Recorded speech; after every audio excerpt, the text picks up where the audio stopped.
Marc Échinger, je suis ravi de te voir. C'est la première fois que je te vois. On s'est parlé un peu au téléphone, sur WhatsApp. On était en contact quand j'écrivais il y a quelques années Les Prédateurs avec Catherine Le Gall. Tu nous avais bien aidé.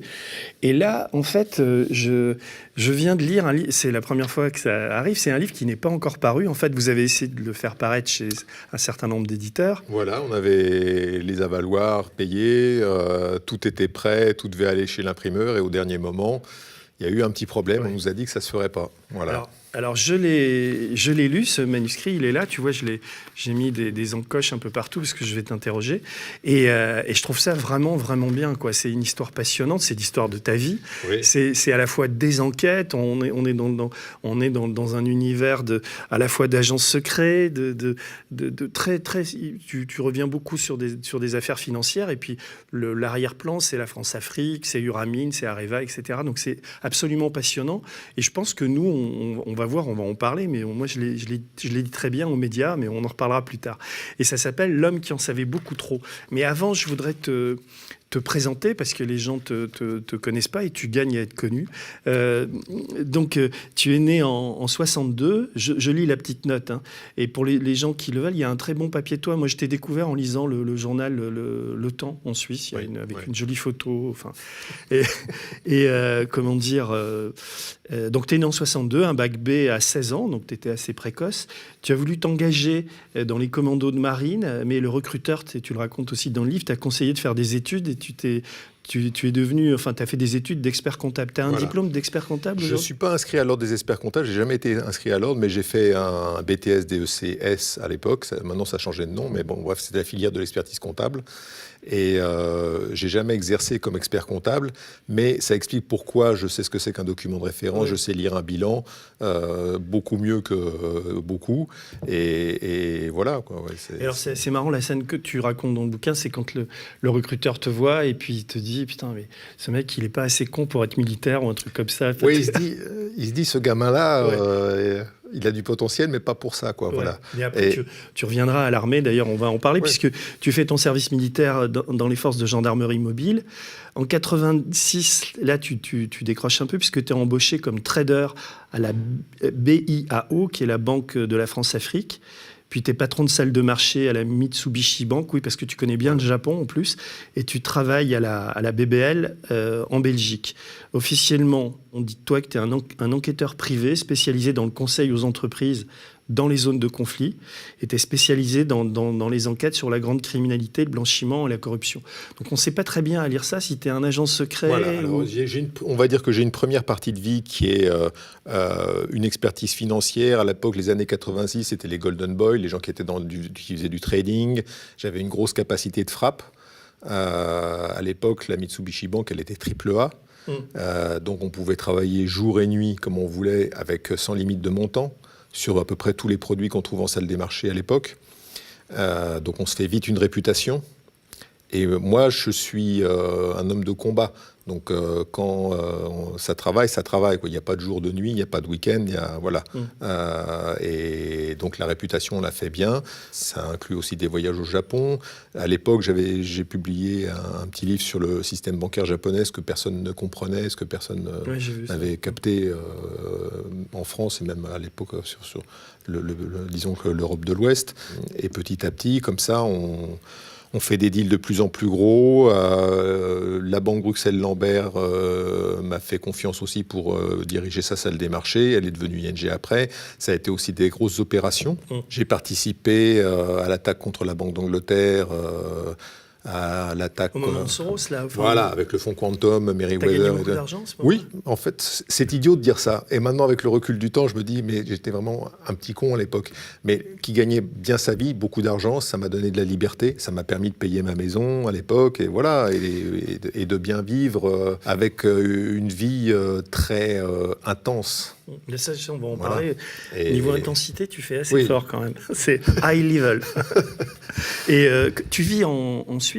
toujours? Maintenant, non. Je vis à la frontière. Je suis frontalier franco-genevois, mais je suis côté français.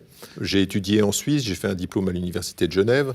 Et la région, pour moi, c'est la région du lac Léman, quoi. Je ne fais pas la différence entre la France et la Suisse, et ça me va. Dans les années 2000, tu as enquêté pour les Américains en Irak sur tous les détournements d'argent qui étaient destinés à la reconstruction de l'Afrique. Et puis, de l'Irak, pas de l'Afrique. De l'Irak, pardon. Ce qui est intéressant, juste une parenthèse, que les gens ne savent peut-être pas et qui mérite d'être soulignée. Quand l'opération Iraqi Freedom se fait, elle dure en gros 6 mois. Le moment de l'invasion, le moment de la chute de la fameuse statue de Saddam Hussein, 6 mois, au moment où George Bush dit sur son porte-avions on a gagné la guerre, c'est fini, 2004, il a raison. La guerre est gagnée. C'est une force de libération, incontestable. Il y a des dessous.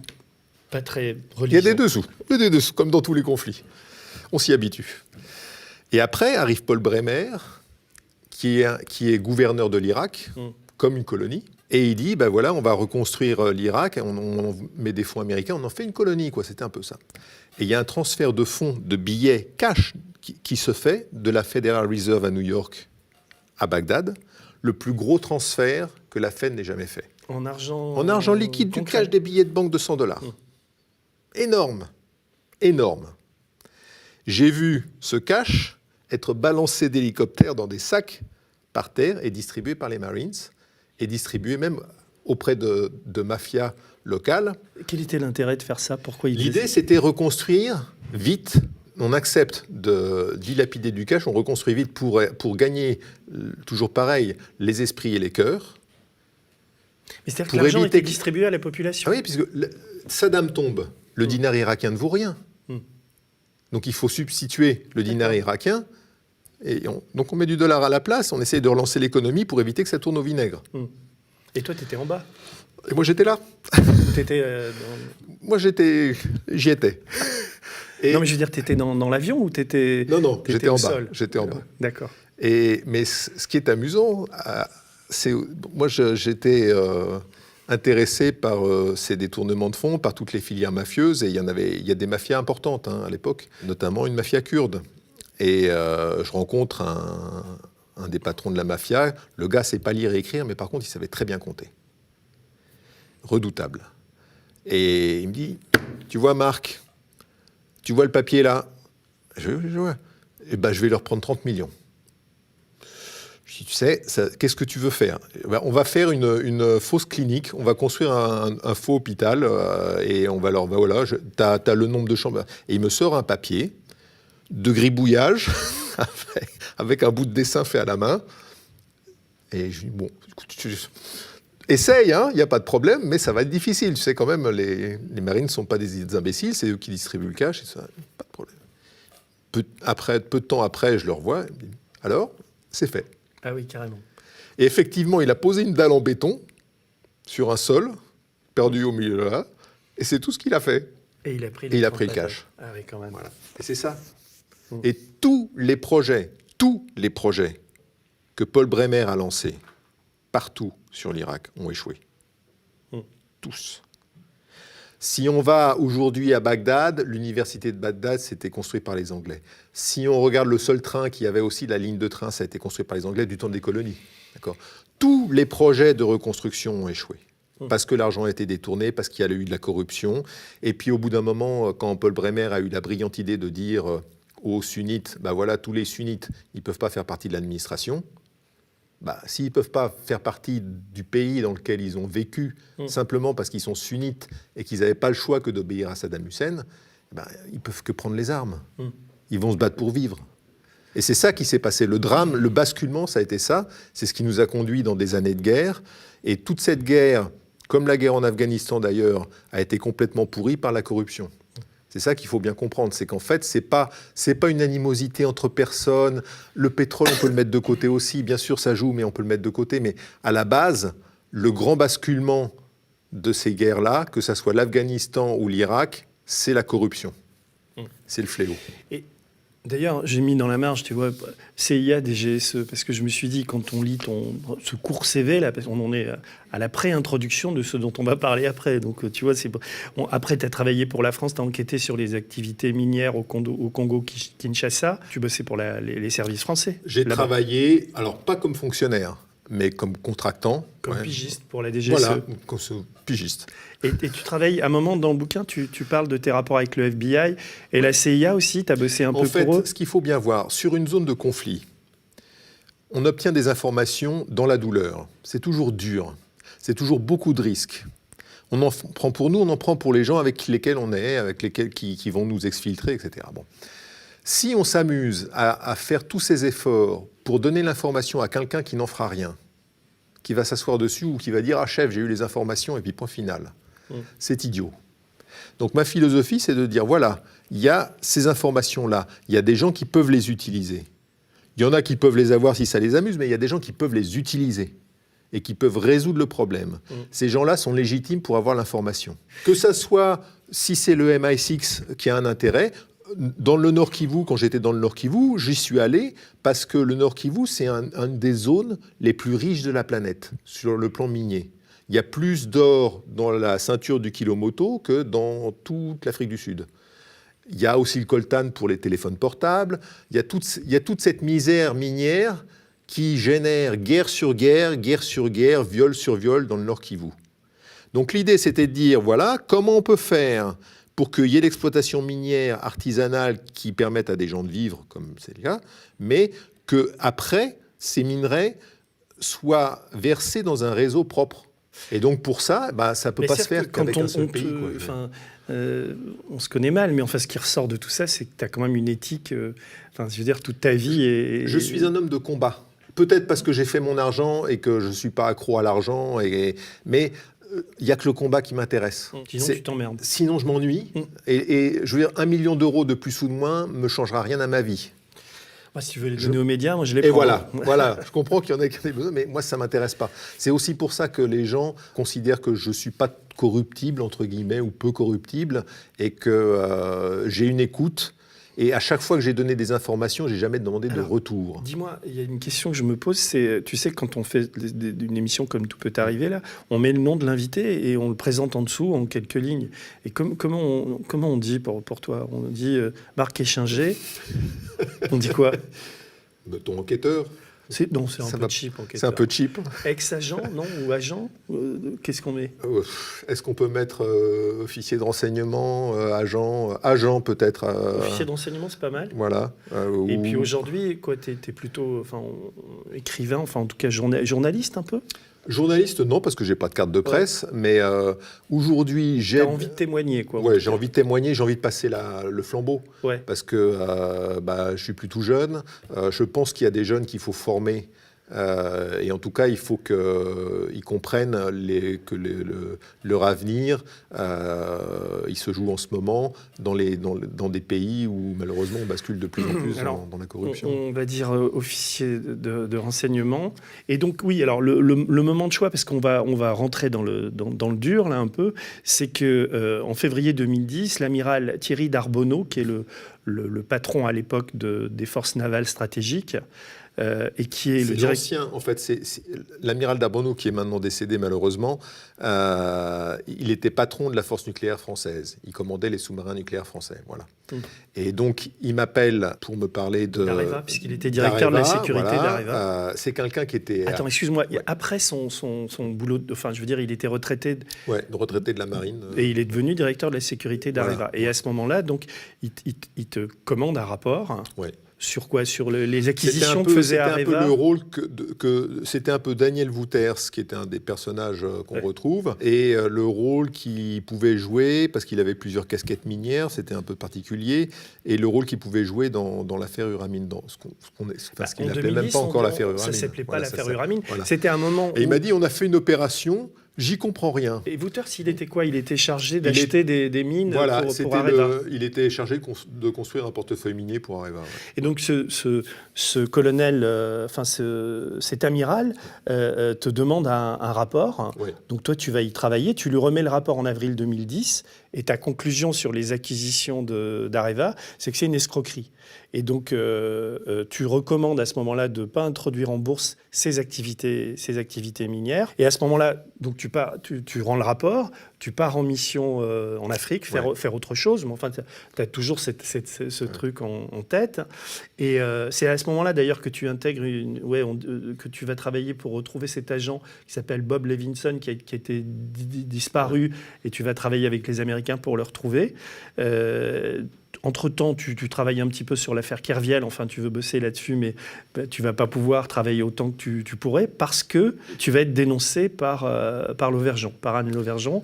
Enfin, je fais court. En 2011, tu fais un rapport pour avertir les risques sur le projet d'un opérateur mobile kurde pour France Télécom. L'opération se fera et Orange va beaucoup perdre de plumes dans cette histoire.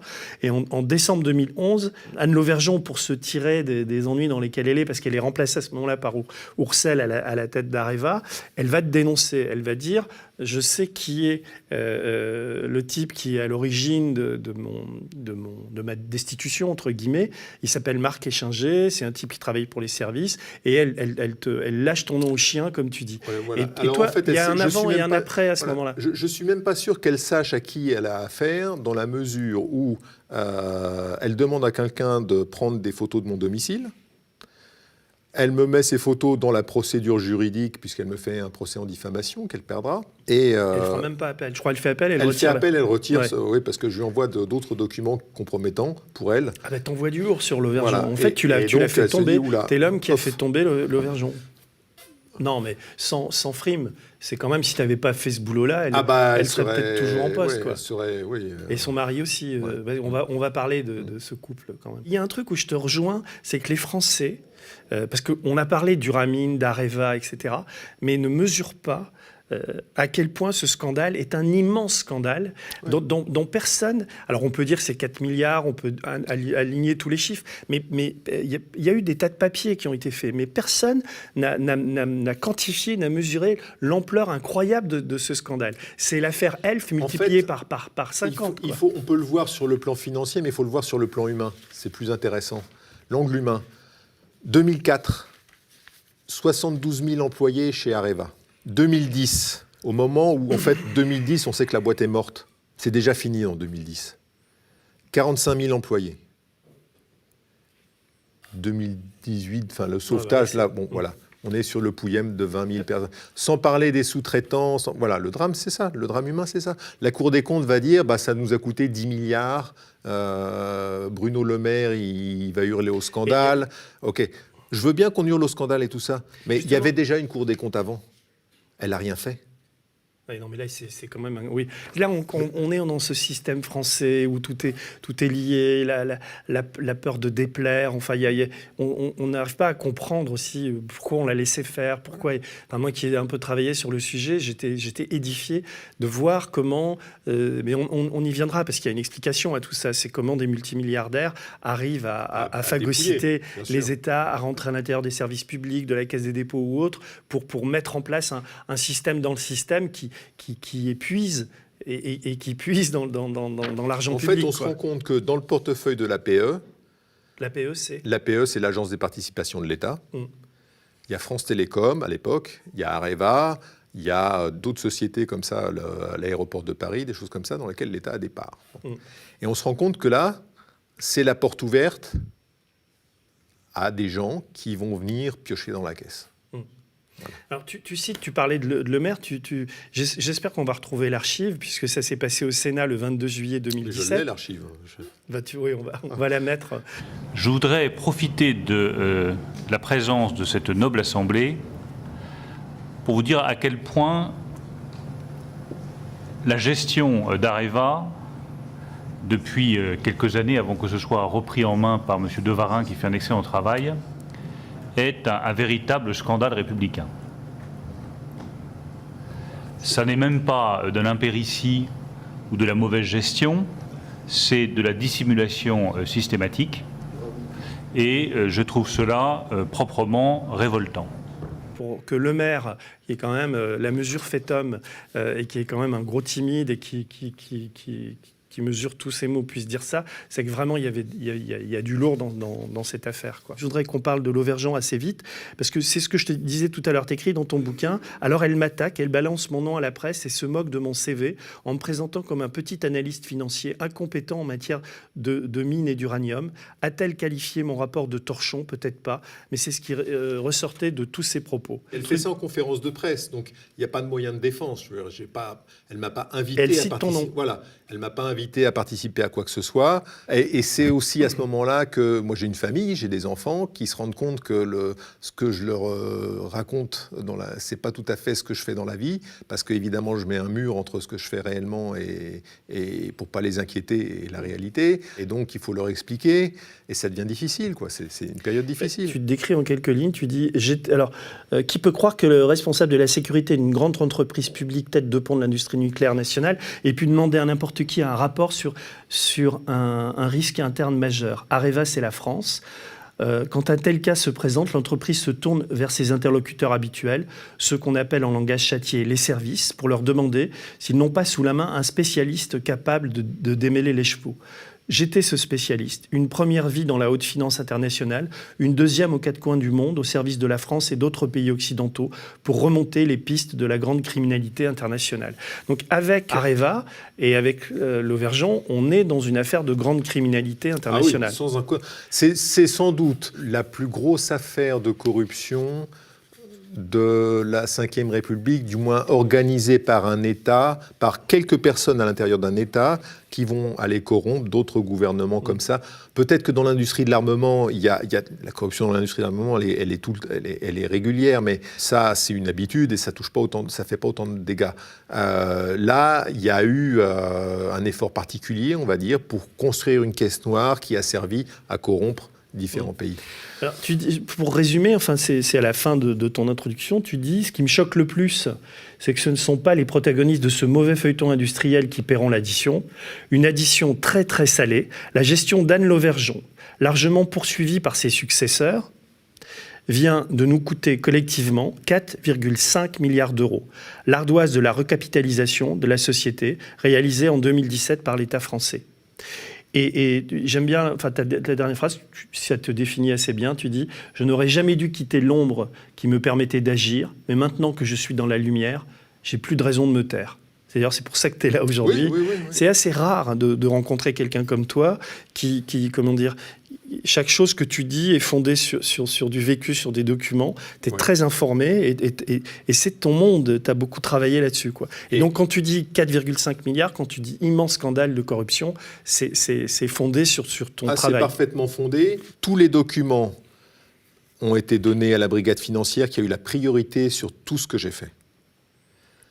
Tous les documents ont aussi été donnés à la Nuclear Regulatory Commission. Il y a là-bas un Senior Special Agent qui est un ancien agent de ICE. ICE, c'est comme le FBI, mais c'est Immigration Customs and Enforcement.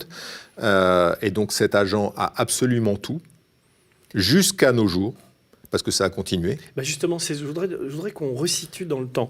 Donc ton rapport, tu le fais en 2010, ça te prend combien de temps? 5-6 mois? Oh non, je vois tout de suite. Combien? 2, 3 À peine, c'est simple. Je rencontre l'amiral m'appelle, il me donne quelques éléments, notamment le livre d'Attels qu'il avait publié pour se faire plaisir. Tu peux rappeler son rôle à Areva? C'était un des cofondateurs du Ramin, avec un gars qui s'appelle James Mellon. Lui aussi a un passé d'agent et on trouve aucune photo de lui dans le public.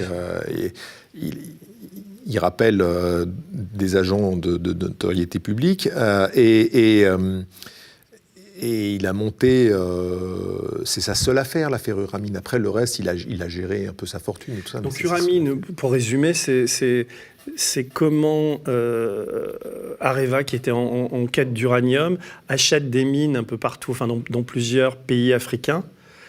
Qu'il y a autant d'uranium que de... Je dirais pas ça. Alors, Areva essaye de vendre des EPR dont personne ne veut. parce que la technologie n'est pas aboutie, parce que au Kiloutou, en Finlande, parce que la Chine, parce qu'il y a des compétiteurs russes, américains, japonais, et parce que la Chine est rétive à l'achat des EPR français, et donc il faut convaincre. Et comment on va convaincre ? En donnant une enveloppe. Donc il faut une enveloppe, il faut une caisse noire. Comment je vais créer une caisse noire ? Comment je vais sortir d'une société de l'État français de l'argent de la trésorerie pour le mettre ailleurs et pour pouvoir le distribuer ? Je fais une OPA sur une société qui est cotée en bourse, Uramine.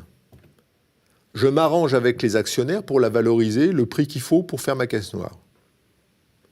1,8 milliard d'euros. Je fais mon OPA, tout le monde est content, c'est une opération publique. C'est un problème ? Pas de problème. Ça rentre dans mon bilan. Ma caisse noire, je la récupère par derrière et je distribue. La première enveloppe... Le 1,8 milliard vient d'Areva, donc de l'État français, c'est de l'argent public. Bien sûr, c'est l'argent du contribuable qui est dans la trésorerie d'Areva. Non, mais c'est bien de le préciser parce que c'est ça. C'est quand même la clé de tout, quoi. Et donc cet argent-là va servir à acheter une entreprise qui n'est que fantôme. Elle existe, elle est cotée en bourse. Le bilan est vide, il n'y a rien. Les actifs d'Uramine, c'est des trucs que la France connaissait, mais depuis 30 ans. On sait très bien qu'il n'y a rien dedans. Que la Centrafrique, ça ne sera jamais exploité. On sait très bien tout ça, il n'y a rien. Oui, mais à ce moment-là, c'est là qu'ils achètent des mines, quand même. Ils achètent des territoires, Areva. Donc, dans cette société Uramine, il y a en gros 3 zones. La Namibie, la Centrafrique et un truc en Afrique du Sud. La Centrafrique, c'est le gisement en question a été découvert par la Cogema il y a longtemps. D'accord ? Donc, et la Cogema l'a abandonné. Donc, on voit retourner dans le bilan d'Areva un truc qu'on a laissé tomber depuis longtemps parce qu'on sait que le peu d'uranium qu'il y a, c'est prisonnier dans des phosphates. On ne peut pas le sortir. Voilà. On ne peut pas l'exploiter. Ça ne vaut rien. Pas un franc. Ça revient dans le bilan d'Areva, au travers de l'opération Uramine. La Namibie, il y a une immense zone désertique, d'accord ? Avec, allez, on va dire, c'est pas un filon d'uranium, c'est vraiment de l'uranium qui a été saupoudré par la nature, on va dire, en toute petite quantité. Et donc, pour qu'une mine soit exploitable, il faut au contraire de la concentration, d'accord ? Et là, elle n'y est pas. Donc, ça coûte une montagne d'argent d'exploiter ce peu de gisement d'uranium. Et en plus, il faut beaucoup d'eau. Et en Namibie, il n'y a pas d'eau. Il faut de l'eau douce. Donc, on se met à construire une usine de dessalement pour amener l'eau à cet endroit-là. Et là, on tombe dans tous les délires. Donc cette construction d'usines de dessalement ou autre, en fait, les gens qui l'ont construit savaient que ça ne servirait à rien. On savait qu'on était déjà dans un projet délirant où ça n'avait... C'est Anne Lauvergeon, c'est les dirigeants. Tout le monde qui était de près ou de loin au courant de ce qui se passait sur cette zone-là savait qu'économiquement, ça n'avait aucun sens. Et pourtant, on y va, on le fait. Et on y va. Uniquement pour récupérer de l'argent. C'était une licence minière qui avait... C'est amusant parce que c'est une licence minière qui avait appartenu aux héritiers d'Elvis Presley. Et donc qui avait été rachetée par un escroc, puis revendue au Dattels on va dire pour 50 000 francs, enfin 50 000 dollars. Et voilà. Et donc ça n'avait aucune valeur. Toi, rapidement, en lisant les comptes, en allant sur place, en passant je rentre dans le train, je prends le TGV pour rentrer de Paris, pour rentrer chez moi, je sais déjà qu'il y a un problème grave. Et l'amiral... Après, il a fallu documenter tout ça. Mais j'ai fait mon rapport assez rapidement et j'avais vraiment... j'étais angoissé par ce que je trouvais. Et donc, j'ai rendu mon rapport... Et l'amiral te dit quoi quand tu lui rends le rapport ? Il est sur le cul ou il te dit... Oui, il était très sec, il était assez sévère. Il dit, oh là là, c'est... si c'est un militaire, il est un peu rigoureux, voilà, il n'a pas envie de tremper dans des magouilles. Il n'a pas envie, voilà. Et il commence à s'inquiéter. Et il alerte très vite Lauvergeon ou qu'est-ce qu'il fait ? Non. Après, ce qu'il fait, ça, je ne sais pas. Mais il s'inquiète. Et je lui envoie après... Moi, je continue après à travailler dessus parce que je me dis, oh là là, C'est énorme. Ça va bien au-delà du rapport que je devrais faire. Il faut continuer. Et c'est énorme. On est sur un truc qui est grave. Il faut savoir que à l'époque, et c'est encore peut-être vrai maintenant, mais Areva était statutairement protégé par le ministère de l'Intérieur et le ministère de la Défense. Donc il y avait Sarkozy au pouvoir. Ouais. Alors d'un côté, il y avait la DGSI avec Squarcini, et de l'autre côté, il y avait la DGSE. C'est Bernard Bachelet. Mais le fait est qu'il y avait matière à s'inquiéter lourdement et à se dire, oh là là, qu'est-ce qui se passe ? On avait quand même un des cofondateurs, qui est James Mellon, qui avait un mandat d'arrêt au cul. Un des cofondateurs d'une société qu'on paye 1,8 milliard, qui a un mandat d'arrêt actif, émis par la Corée du Sud, pas par un pays... La Corée du Sud, c'est un pays normal. Et ça n'est pas dans le document d'OPA. Mais à ce moment-là, ça ne bouge pas. Il n'y a pas d'instruction ouverte encore. Ça bouge pas. Et je continue d'alerter. Je suis tellement angoissé par la chose que j'envoie un email à l'amiral d'Arbonneau et je lui dis de prévenir le procureur. Je lui dis, il y a un problème lourd, il faut quand même en parler au procureur. Et il ne le fait pas.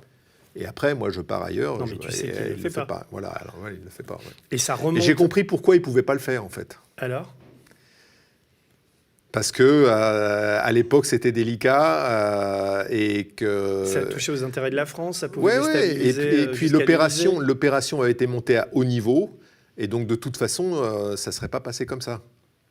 Il aurait été à haut niveau, tu veux dire au-dessus d'Anne Lauvergeon, au-dessus de... Ça a été monté avec des complicités politiques obligatoires parce qu'on peut pas faire une opération comme ça avec l'argent du contribuable sans qu'il y ait un feu vert politique. Et donc, ouais, clairement, Anne Lauvergeon n'a pas décidé seule de faire ça. Elle l'a fait parce qu'elle était la patronne d'Areva, parce qu'à l'époque, elle tenait à son poste et qu'elle voulait faire plaisir au pouvoir et qu'elle pensait qu'à un moment, il pensait vendre 12 centrales EPR à l'Afrique du Sud. Une centrale EPR, ça... Je connais très bien l'Afrique du Sud. Ils ont une vieille centrale des années 70 qui est moribonde. C'est un pays dans lequel j'irais pas construire une seule centrale nucléaire. Voilà. Et ils pensent vraiment, et on l'a dans les bilans, non pas d'Areva Société Mère, mais dans la filiale qui s'occupe de la vente des EPR. On voit l'évolution. Voilà, on veut vendre les centrales, 12 centrales, comme ça. C'est-à-dire, si je comprends bien, le milliard 8, en fait, qui va enrichir, c'est... Dattel, c'est Mello, James Mellon, et d'autres, d'ailleurs, puisqu'il y a d'autres actionnaires. Il y a ce milliardaire belge. Il y a Sam Jonah, Mais ces gens-là, en fait, ce sont si je suis ton raisonnement, ce sont des intermédiaires qui doivent permettre à la France de se faire bien voir de certains pays qui rachèteraient des EPR. C'est des gens qui profitent d'un coup pour s'enrichir et qui montent la combine avec le pouvoir politique français et Madame Lauvergeon pour créer cette caisse noire. Donc on peut dire, si on t'écoute, que Lauvergeon s'est plus fait avoir dans cette histoire qu'elle a été l'instigatrice. Peut-être qu'elle a subi, mais c'est toujours pareil, c'est l'appétit du pouvoir, c'est Atomic Anne. Ouais, elle a cette putain de réputation. C'est Atomic Anne. Peut-être que dans sa vie, elle a une période de sa vie où le jour, elle est Atomic Anne et donc elle doit paraître, faire des tas de choses. Et quand elle rentre chez elle, elle se regarde dans la glace et puis elle voit la réalité. Mais c'est trop tard. Donc l'information va être ouverte quand ? Combien d'années plus tard ? Alors déjà, il y a un premier problème, c'est que Areva va verser 260 millions de dollars en Chine pour corrompre... toute la filière nucléaire chinoise, et ces Chinois se font arrêter. Il y en a un, Kang Ringxing, qui était le patron du programme nucléaire, qui est toujours en prison. Lui, il a pris la prison à vie. Maureen Kearney, cette syndicaliste qui a été attaquée chez elle, c'est dans cette même période, c'est 2012. Oui, mais ça n'a rien à... Non, là, elle, c'est 2012. Là, les événements ont lieu, la période de Chinois, c'est fin 2007. D'accord, ah oui, donc, tu reviens en arrière. Voilà. Mais donc là, ton rapport, comment ça se passe pour toi ? Parce que tu donnes le rapport, après tu pars en mission en Afrique, tu fais autre chose, et tu dois te demander... Jusqu'à fin 2011, j'en entends plus parler. Et donc là, ça doit quand même tourner dans ta tête. Tu te dis, ça tourne, mais je me dis, je me dis, mais il y a la DGSE, il y a la DGSI, il y a tout ça. Moi, j'ai fait mon rapport, on ne me rappelle pas. Et puis les bilans d'Areva sortent. Avec ça, mais avec ça qui est voit. valorisé une folie. On invente la fausse mine d'Imouraren. À partir du moment où il n'y a rien dans Uramine, il faut bien quelque chose pour redorer le bilan, et notamment le bilan des mines d'Areva. Puisqu'on sait qu'il n'y a pas d'uranium, qu'il n'y a pas de réserve et qu'il n'y en aura jamais. Et donc on dit, voilà, au Niger, il y a Areva depuis longtemps, on est légitime. Il y a une licence minière qui s'appelle Imouraren. On prend la licence d'Imouraren et on en fait un joyau. Et on va valoriser ça à 1,3 milliard. 1,3 milliard. En plus déjà de tout ce qui avait été dépensé. Voilà. Alors que j'ai retrouvé un document dans les archives de la CIA qui parle d'Imouraren en 1970. Et en 1970, on s'est parfaitement identifié un gisement uranifère. 1970, où on dit, Imouraren, en fait, c'est des petites lentilles d'uranium qu'il y a dans le sol à une profondeur qui est déjà importante. Donc il faut aller chercher très loin. Et c'est tellement dispersé, ça n'a aucune valeur. Quand est-ce que l'Auvergeon... Ça, d'ailleurs, à l'époque, ça avait été offert aux Japonais qui n'en avaient pas voulu, ça avait été mis sur le marché, personne n'en voulait. Bah oui, ça... Voilà. Quand l'Auvergeon balance ton nom au Canard enchaîné, je crois... C'était fin 2011. Et pourquoi elle le fait à ce moment-là ? Pour faire un écran de fumée. Pour dire, je suis victime d'un complot, d'une manipulation, de Barbouze, de tout ce qu'on veut. Est-ce qu'elle retrouve, tu as été payé 20 000 euros ? Oui, 20 000 euros, ouais. Pour ce rapport. Et donc, elle va filer la facture. Elle explique quoi ? Elle explique qu'on cherche à la déstabiliser, que t'es... Voilà, et que c'est une opération, elle a été mise à la porte par Sarkozy. Par Sarkozy. Elle avait été mise à la porte au mois de juin 2011 par Sarkozy. Et puis, elle n'avait jamais avalé la pilule. Et puis là, les pertes sont insoutenables. Au bout d'un moment, le bilan d'Areva, il s'effondre. Et donc, ça sort, les pertes sortent. Et là, elle dit, je suis victime d'un complot. Voilà. Et moi, j'appuie. Je dis, attendez, Uramine, c'est une escroquerie. Ouais. Mais elle, à ce moment-là, on pourrait croire que, lâchée comme elle l'est par Sarkozy, une de ses défenses aurait pu être la vérité. Elle aurait pu être dit. Ça aurait été plus judicieux. Ça aurait été plus judicieux, d'autant plus qu'il y avait les élections qui arrivaient et on allait passer à François Hollande. Elle était protégée par François Hollande. Elle a été présidente de la commission de l'innovation avec François Hollande. Il lui a donné la médaille d'officier de la Légion d'honneur. Donc il y avait cette protection. Elle aurait pu avouer. Dire la vérité, ça aurait été moins dommageable. Et la vérité, ça aurait été quoi la vérité ? Ça aurait été de dire que sous les ordres de Nicolas Sarkozy... il s'est passé ça, il s'est passé cette opération. Voilà.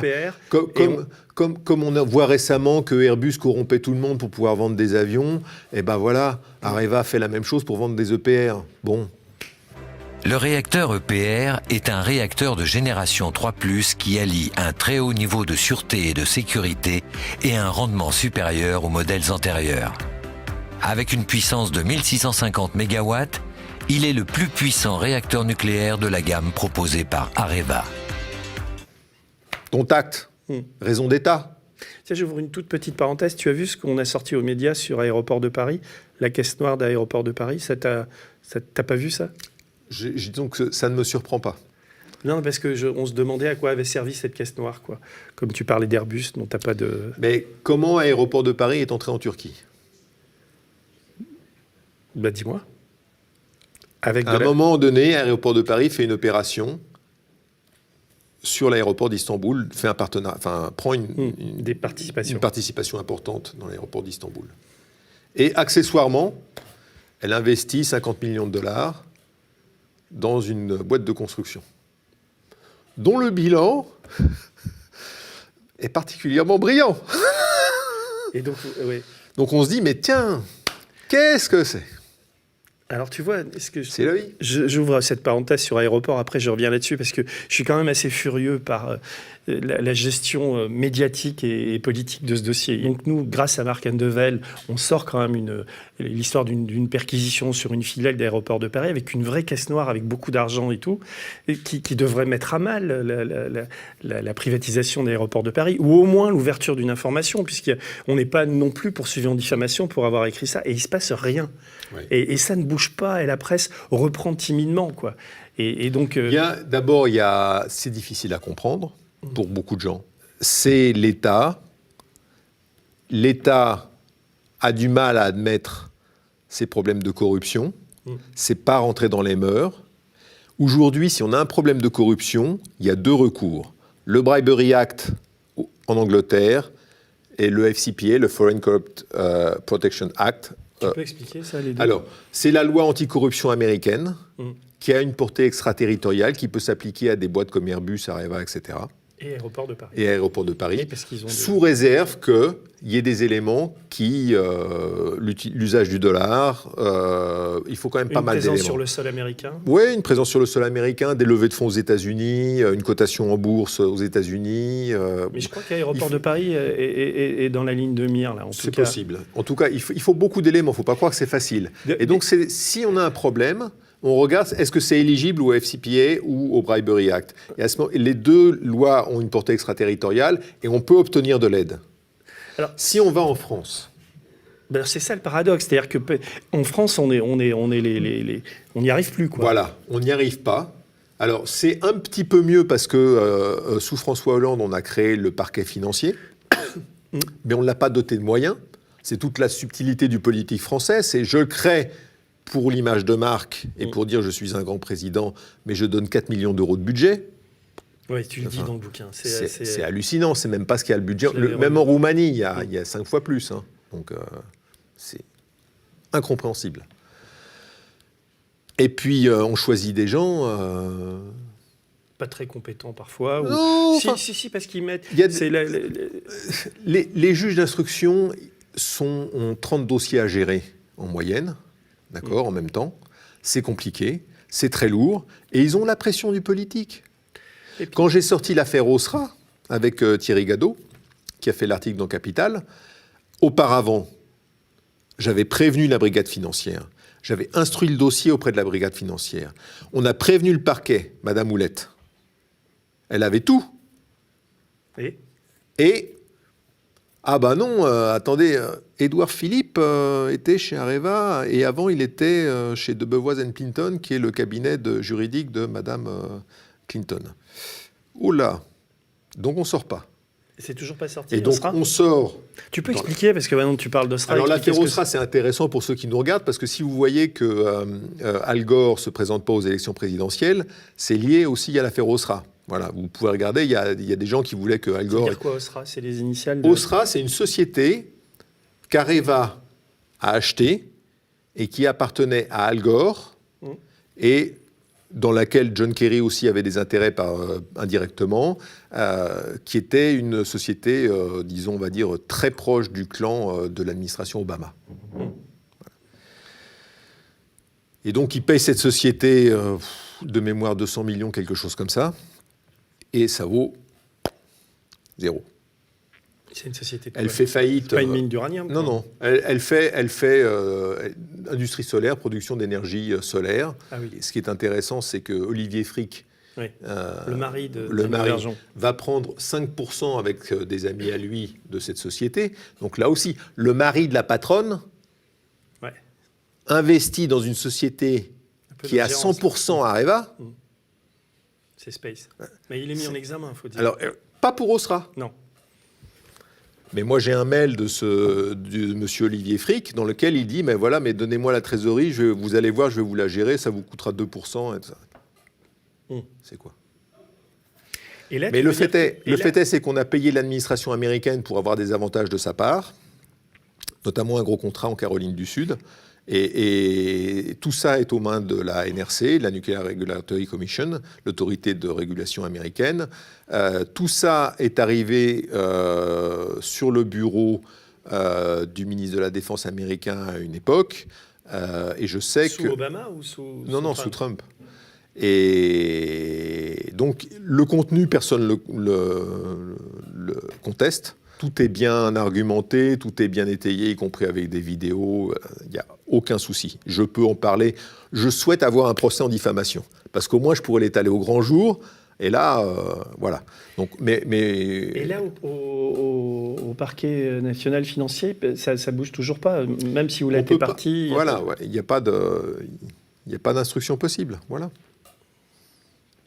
Il y a plusieurs cas comme ça, c'est un peu comme à l'aéroport de Paris, quoi, où on voit qu'il y a une gestion politique de ces dossiers, c'est insupportable. Et donc on en vient, on en vient maintenant effectivement à passer par les États-Unis, à essayer d'espérer que la société française... C'est le seul moyen. C'est le seul moyen. Soit il y a un recours aux États-Unis, soit il y a un recours aux Britanniques, mais il n'y a pas d'autre choix. Voilà, on peut dire oui, mais le Royaume-Uni, il y a de la corruption aussi. Oui, bien sûr. Mais nous, on est dans la société civile française. Ouais. Voilà. Est-ce que demain, on veut vivre dans une société civile qui ressemble à la Roumanie, à la Slovaquie ou au Liban qui est en défaut de paiement? Ou est-ce qu'on veut vivre en France, dans un pays de liberté, où on peut encore avoir un job sans payer pour avoir ce job? Est-ce qu'on peut encore aller mettre nos enfants à l'école sans payer pour que les mômes aillent à l'école? C'est ça l'enjeu. C'est ça l'avenir des jeunes d'aujourd'hui qui ont... c'est pour eux qu'on se bat. C'est pour les agents. Moi, quand je vais voir la brigade financière et que je suis avec un jeune brigadier, mais ça me fait plaisir de former un peu ces gens-là, entre guillemets, tout modestement, mais de leur ouvrir les yeux et dire, c'est pour vous qu'on se bat. Parce que sinon, qu'est-ce qui va se passer? Il y a quelqu'un qui viendra un jour à la brigade financière avec une enveloppe, il va vous mettre dans la figure, il dit, toi, tu prends l'enveloppe et tu te tais. C'est ça qui va se passer. C'est comme ça que ça se passe dans un pays comme l'Irak. Moi, j'ai vu des juges menacés. Voilà, partout. Est-ce qu'on veut ça? Non. Mais tu penses qu'on en est là? On n'est pas loin. On est vraiment. Il faut vraiment se battre pour qu'on ne dépasse pas la ligne. Parce que des affaires de corruption de magistrats, il n'y en a pas eu beaucoup. C'est des épiphénomènes quand même. On ne sait pas. Ouais, Est-ce que quand il n'y aurait pas eu les écoutes de Sarkozy avec un magistrat qui voulait son poste à Monaco? La chance quand même d'avoir eu ces écoutes-là. On se rend compte au-delà de l'affaire. On se dit, voilà comment ça se passe, l'influence. Est-ce qu'il n'y en a pas d'autres? C'est vrai que là, surtout, encore plus depuis que Macron est au pouvoir, il y a moi, je connais beaucoup de magistrats avec qui j'ai des amis qui sont magistrats, qui ont des rôles importants. Et quand je discute avec eux, il y a un climat assez dépressif quand même. C'est-à-dire que il y a plein de problèmes dans la justice. C'est un budget minable, et c'est vrai qu'il y a des tas de blocages au niveau des parquets. Et on n'a jamais vu une chancellerie aussi inféodée. En fait, tout se passe à l'Élysée aujourd'hui. C'est pire que ça. Quand on a une affaire comme ça, on oppose le secret des affaires, le secret de l'instruction, le secret défense. Donc c'est mort. On est là, voilà. Et donc en fait, s'il n'y a pas quelqu'un qui dit « Ok, on part en guerre asymétrique, on ne respecte plus les règles, puisque des deux côtés, on ne respecte pas les règles, ça devient un combat. » Et le combat, il va se faire dans l'ombre, avec des soutiens étrangers, avec tout ce qu'on veut, pour arriver au but. Et le but, c'est que la justice se fasse. Ben voilà. Simplement, il faut qu'il y ait quelqu'un qui le fasse. Donc moi, c'est mon boulot, ça me va, ça me convient, et j'ai les moyens de le faire. Mais c'est vrai qu'on n'est pas très nombreux, je veux dire. Non. Et c'est pire, je crois, que pour les magistrats. Ces gens-là, à un moment, quand ils font l'école nationale de la magistrature, ils sont pleins d'espoir. Il n'y a pas longtemps, on a comment ça s'appelle, une session là, qui a été baptisée du nom de l'affaire Borel, du juge Borel. Oui. Voilà. La femme du juge Borel, elle est magistrate aussi. Qui est mort assassiné. Ouais, il est mort assassiné à Djibouti. Alors, c'est un suicide, mais on l'a qualifié comme suicide. Le gars, il avait un bras cassé, une fracture ouverte du crâne. On a jeté sur lui 2 types de liquides différents inflammables et on lui a mis le feu. Donc, comme suicide, et en plus dans un endroit improbable. Je sais. Donc, hallucinant. Et elle s'est battue, et sa femme pendant des se années. bat en élevant ses enfants, elle en a fait un cancer. Voilà. Cette femme-là, on va dire une mère courage. Qui est magistrate aussi. Voilà, qui est magistrate aussi. En 2020, on lui dit toujours pas la vérité sur la mort de son mari. Et parce qu'il y a des intérêts politiques à Djibouti On ne va pas nous raconter que c'est la raison d'État. Djibouti, la présence de la France à Djibouti, c'est rien. Aujourd'hui, à Djibouti, il y a les Chinois et les Américains. Djibouti, ça ne représente rien. Ça n'a rien de stratégique pour la France. Et il y a une Par contre, instruction. quand Chirac payait 20 millions d'euros les loyers pour que la France soit à Djibouti, quand différents acteurs de la France-Afrique se retrouvaient à Djibouti pour couvrir leurs exactions, ça gênait personne. Hein ? Non, mais et tu as des infos nouvelles sur l'affaire Borrell, là où... J'ai regardé le dossier parce que ça me faisait mal au cœur de voir qu'on ne disait toujours pas la vérité à cette femme-là. C'est comme l'affaire Karachi. Oui. Vous avez quand même des Français qui sont morts là-bas, qui n'avaient rien à faire avec aucune affaire de corruption, de quoi que ce soit, et on couvre ça du secret défense, ça pour... Il est où le secret défense ? C'est pas ça le secret défense. Le secret défense, on protège des militaires sur le terrain, on protège des choses qui sont liées vraiment à la sécurité des biens et des personnes françaises. Là, oui, les affaires de corruption, secret défense, on rigole. Non, mais en t'écoutant, ici aux médias, je bosse beaucoup et je perds de vue un peu ça, parce que c'était quand même mon univers pendant des tas d'années, de travailler là-dessus. Sans doute, ça me fait très plaisir de te recevoir, parce qu'il n'y a pas de lassitude chez toi. Hein, ah non, moi je suis un passionné. Ouais. Moi je peux être là pendant des heures. Non, mais parce que quand tu subis ça à longueur de... Enfin, moi, quand j'étais à Libération, même après, avec mes bouquins, au bout d'un moment, t'en peux plus de ça, t'en peux plus de l'hypocrisie, t'en peux plus de... Ça devient pénible. Heureusement, il y a des moments où on a des soutiens, il y a des moments où ça réussit, il y a des moments où on arrive à avoir des gens mis en examen, et ça, c'est du plaisir. Hein. Et puis, il y a des moments où on se dit, on se bat aussi pour des causes justes. Un exemple récent qui me tient à cœur, moi j'ai passé 7 ans au Niger, de 2013 à 2020, à janvier 2020. Donc je sais ce qui s'y passe. J'ai étudié les circuits de financement du terrorisme, j'ai étudié de la population. Parce que tu t'occupes de la sécurité de là-bas, raffineries. Là-bas, je m'occupais de la sécurité d'une raffinerie et d'un pipeline qui se trouve à 900 km de diamètre, donc en pleine brousse. D'accord ? Mais j'ai eu une formation en contre-terrorisme que j'ai faite à Saint-Andrew, et puis j'ai une formation de terrain. Donc je peux comprendre les phénomènes des Boko Haram. Ça s'analyse en fait, en découpant les choses, comment ils se financent, comment ils s'arment, on découpe comment ils se financent. Bon. Et puis on a des contacts avec les gens locaux, etc. Donc on sait, on construit des réseaux, on sait, on écoute, on comprend, et on aide quand on peut.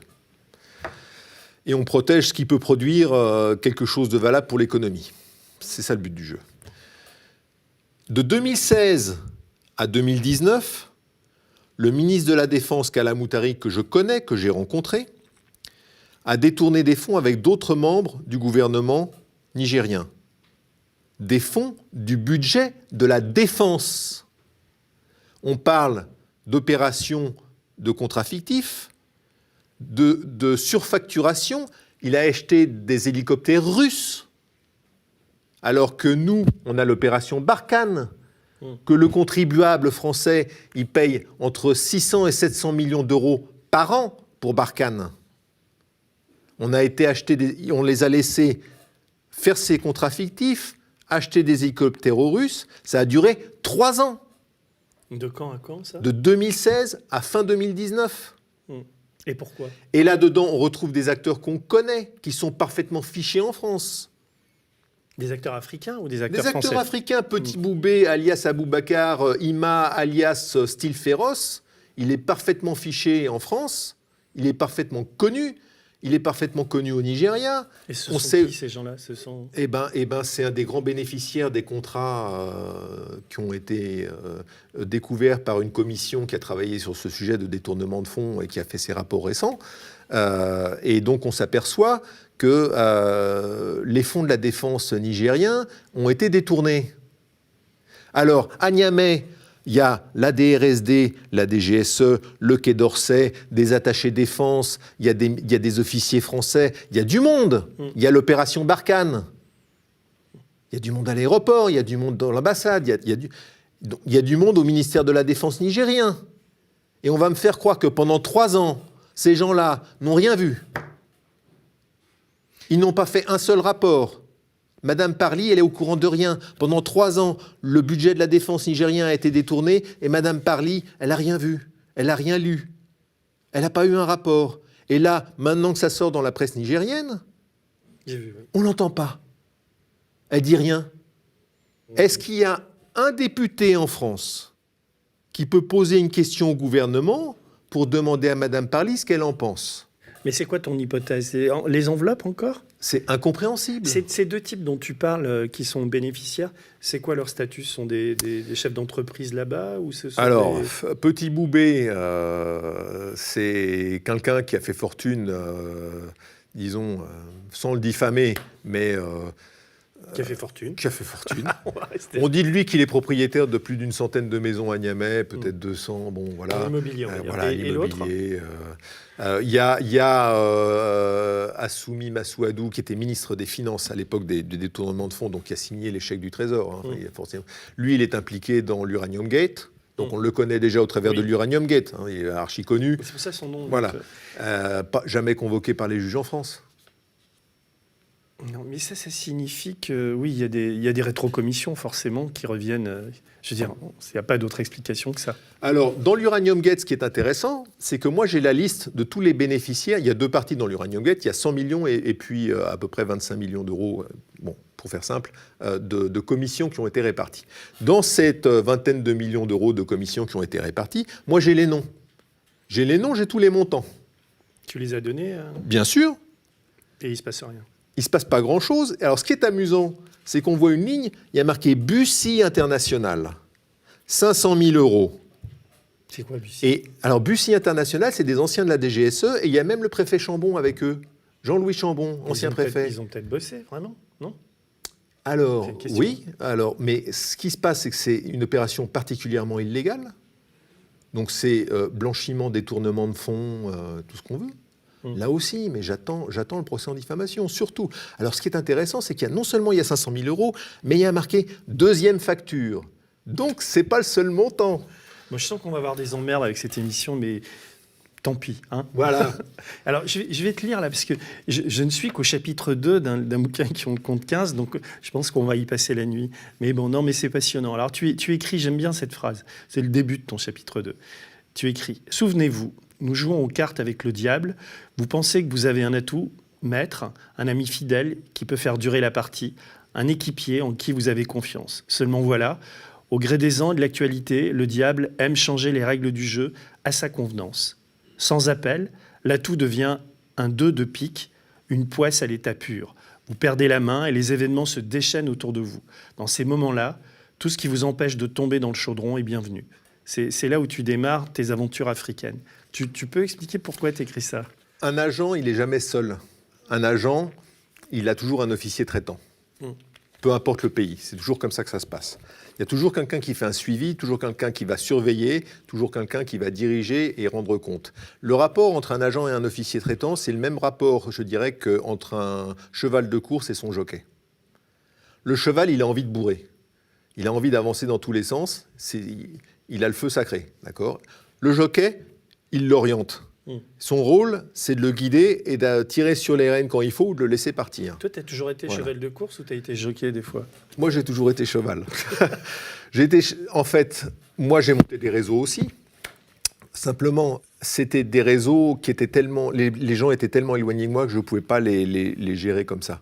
C'est sûr qu'on se base sur des sources, mais une source, c'est pas un agent et un officier traitant, c'est pas le même rapport quand même.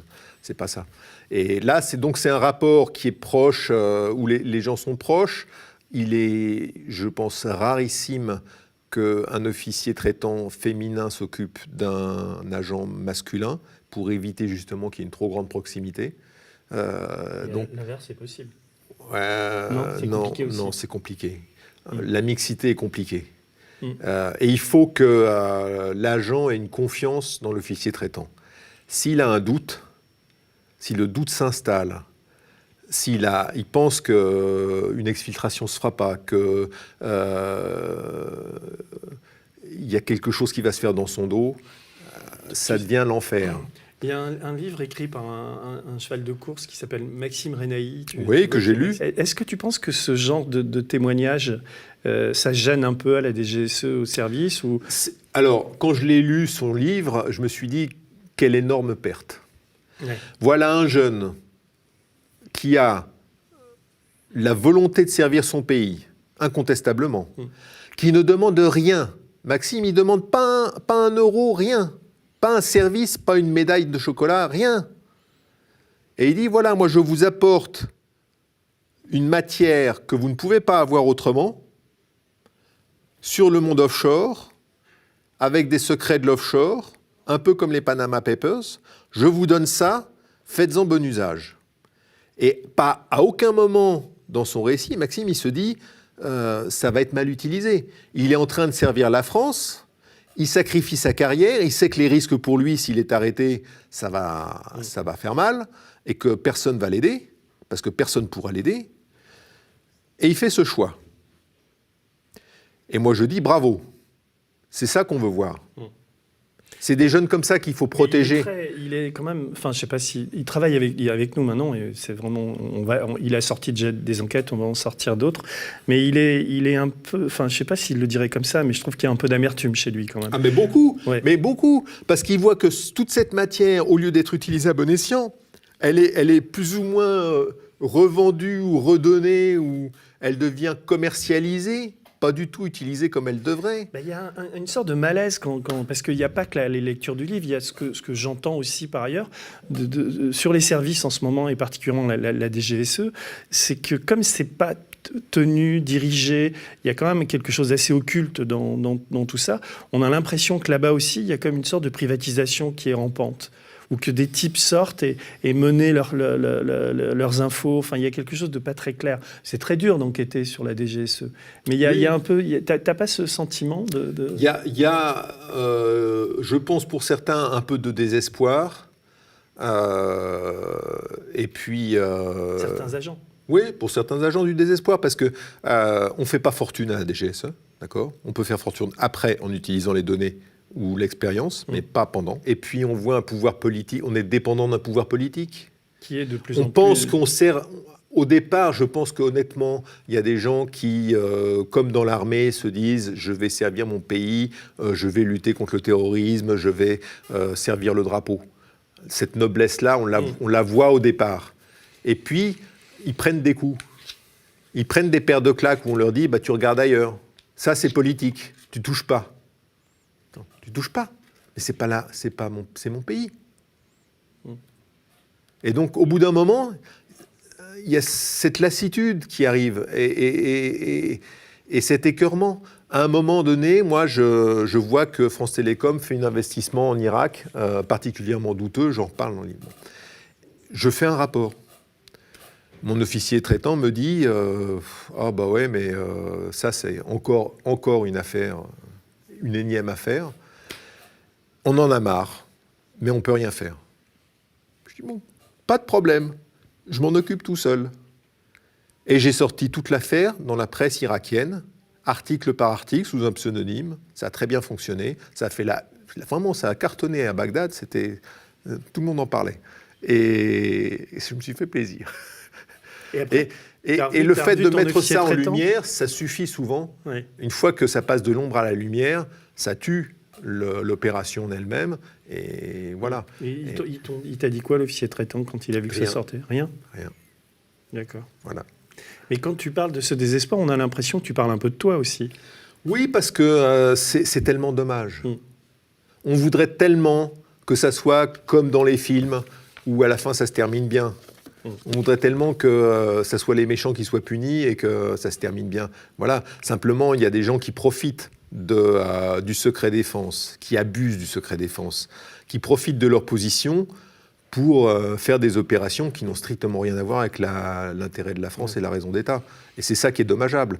C'est aussi pour ça qu'on a voté des lois, dans le cadre de la lutte contre le terrorisme, on a voté des lois de surveillance et de traitement des données, de masse, qui n'ont strictement rien à voir avec le contre-terrorisme. Je n'ai jamais vu un seul cas de terrorisme détecté sur la base de surveillance de masse de données.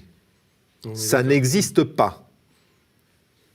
Tu as vu, là, ils viennent de... Ricard a repris un parquet pléthorique avec beaucoup de magistrats, enfin, et il n'y a plus tellement... Enfin, il y a sans doute encore Daesh est encore un peu actif, mais au niveau du terrorisme, il n'y a pas tellement... Il y a beaucoup de travail en ce moment, tu penses ? J'ai l'impression, moi, les échos que j'ai, c'est que les mecs, s'ils nous entendent ce soir, ils vont être furieux, mais il y en a certains qui se tournent un peu les pouces, quoi. C'est difficile de dire ça parce que c'est une matière qui est complexe et il faut être formé pour comprendre. Là, en fait, qu'est-ce que c'est qu'un terroriste ? C'est quelqu'un qui cherche une raison de vivre, qui est en souffrance, donc il cherche une raison de vivre et potentiellement une chance de mourir. Voilà, à la base, c'est ça. La première chose à faire, c'est d'essayer de comprendre sa souffrance. Quand on est dans un pays comme le Niger, le plus pauvre du monde, où on a faim toute la journée, on a faim. On en a ras-le-bol d'avoir faim. Et qu'on voit qu'on n'a aucune chance de s'en tirer. Aucune chance. Voilà. On se dit, pourquoi pas aller voir ce que raconte l'imam, qui, ma foi, va me donner un peu de riz, parce que c'est ça aussi, l'école coranique, c'est aussi donner un peu à manger le soir, c'est partager. Voilà. On retrouve un peu de chaleur humaine. On retrouve une dimension humaine. Il faut voir les dispensaires dans lesquels sont traités les gens. Moi, j'ai vu des femmes enceintes mourir parce qu'elle ne pouvait pas accoucher naturellement. Ça met des heures à mourir une femme enceinte qui ne peut pas accoucher naturellement. Et ça génère évidemment de la colère et ça génère du terrorisme. Quand on ramène... On me donne une gamine que j'envoie... On fait la route pour l'envoyer à l'hôpital, 50 km de là où j'étais. L'hôpital la refuse parce qu'elle n'a pas l'argent. On me renvoie la gamine et il faut la donner à son père et la gamine a l'appendicite. Donc elle est en train de mourir de l'appendicite, ce qui est facile à soigner. Je veux dire, ici, c'est même pas... Voilà, une gamine qui avait 7 ans. Et donc on la rend à son père, elle meurt. Si j'étais le père, j'irais me dire, tiens, ce que me dit Daesh, ce que me dit le Boko Haram, ce que me dit tout ça, en fait, pourquoi pas essayer ? Pourquoi pas essayer ? Quelle est mon option ? Continuer ma vie comme ça ? Refaire une gosse, prendre le risque de mettre ma femme...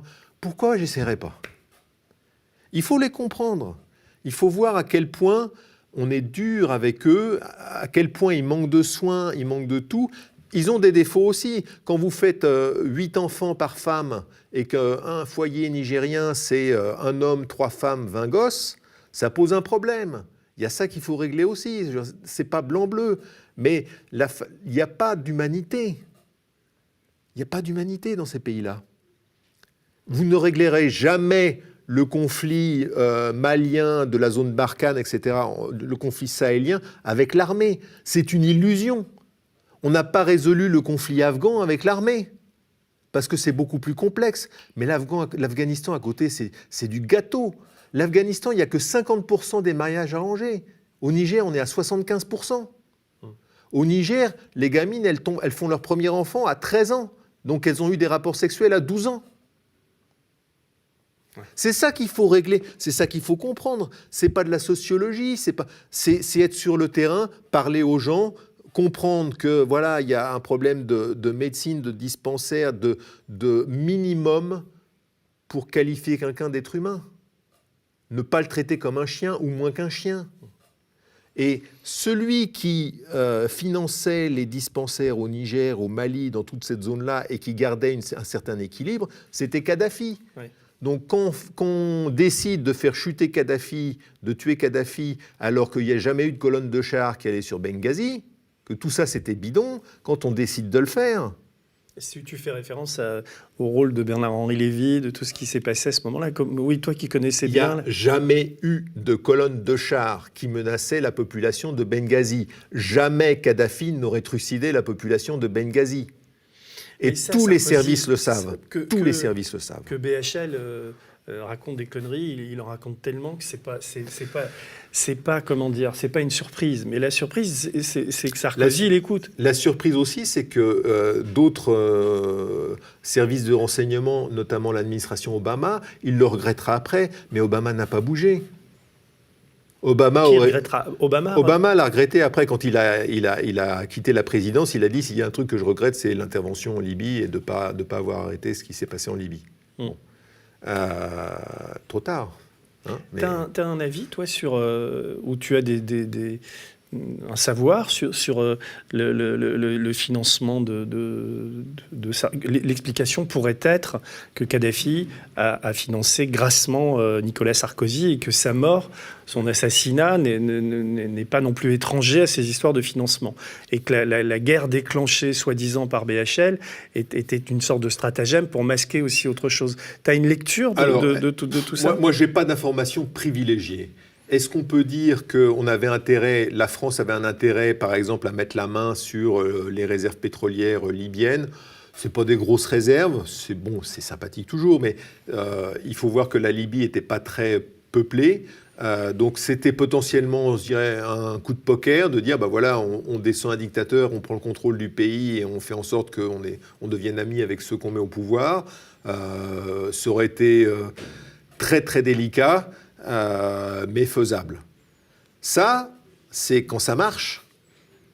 Et là, ça a foiré, quoi. Et ça a complètement foiré, parce qu'on n'a pas vu le risque qu'il y avait à côté. On n'a pas vu l'infiltration des islamistes. On n'a pas voulu la voir. On s'est dit, oh, il n'y a pas de problème, on va s'en sortir. Et on ne s'en est pas sorti. Mais par rapport à BHL, est-ce qu'il a été le dindon d'une farce, ou quel est son degré de sincérité dans cette histoire, selon toi ? Je pense que quand un pays comme la France, qui a une DGSE avec des agents de terrain, un pays comme la France qui a ces agents-là, n'a pas besoin d'un BHL. On est d'accord, mais c'est quoi l'explication alors ? Qu'est-ce qu'il fait là ? Pourquoi on l'utilise ? Pour le romantisme ? Non, mais ça tient pas une cacahuète, ça. Enfin, il y a autre chose derrière. Ça s'est passé. Écoute, c'est dur d'enchaîner après, mais est-ce qu'on reparle de la bande Adatels ? Enfin, en tout cas, je vais te lire un peu, parce que c'est un vrai polar, hein, ta vie, et tu dis, avant de vous raconter mon histoire sur Areva, je dois vous livrer quelques petits secrets, vous dire comment un enquêteur, a priori isolé et sans grands moyens, peut remonter la piste d'un scandale qui dépasse les frontières de l'Hexagone. Comme vous le découvrez au fil de mon récit, nous allons beaucoup voyager en Afrique, en Chine, au Brésil, au Canada, au Kazakhstan, en Mongolie et en Russie. Enfin, c'est vrai que ta vie, enfin, tu la passes... Ça se passe beaucoup ailleurs. Ouais. Mais il y a une clé, il y a un principe de base. Quand on travaille sur un sujet comme ça, un sujet de fraude internationale, il faut monter un réseau. Le réseau, il doit tourner 24 heures sur 24. Donc, il doit y avoir des gens dans l'hémisphère nord, dans l'hémisphère sud. Ça doit tourner 24 heures sur 24. On doit toucher des gens dans tous les pays concernés. On doit avoir des informateurs dans tous les pays concernés. Comment on fait ? On fait du trading d'information. L'information a plus de valeur que le billet de banque. On est d'accord. Voilà. Et donc, bah voilà, ça peut être une source, ça peut être un journaliste, ça peut être un scientifique, ça peut être quelqu'un qui fait le même métier sous un autre drapeau et qui a besoin d'une contrepartie et on va échanger l'information. Voilà. Mais à la base, c'est ça. À t'écouter et à te rencontrer aujourd'hui, j'ai l'impression que tu es quand même toujours opérationnel, quoi. Mais en même temps, écrire ça et te dévoiler comme tu le fais, même si l'Auvergeon t'a balancé, c'est quand même une sorte de... Est-ce que c'est pas aussi une sorte de... Tu veux passer à autre chose ou... Je prendrais volontiers un dernier combat, mais j'ai un peu plus de 57 ans, je viens de fêter mes 57 ans, et donc il y a des limites de ce qu'on peut faire sur le terrain à cet âge-là. Même si on peut s'entraîner, il y a des limites. Et je sais que ces limites-là, je les ai pas mal repoussées déjà. Donc ça devient dur. Et récemment, tu étais encore au Niger, enfin. Ouais, et peut-être qu'on ira dans un autre désert encore un petit peu. Mais quand voilà. Tu dis tu pars avec des copains, des hommes à toi. Disons que pour certaines opérations, soit il faut une équipe d'exfiltration, soit il faut en tout cas une petite aide pour pouvoir avoir les contacts et puis comme un journaliste a besoin d'un fixeur, pour certaines opérations, celles pour lesquelles disons j'ai marqué un intérêt, il va falloir au moins une aide pour pas que ça se termine dès le premier jour.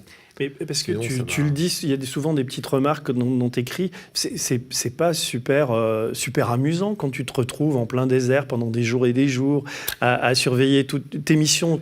La dernière sur le Niger, tu pars combien? 3-4 mois quand tu... Alors, c'était des rotations de 5 semaines.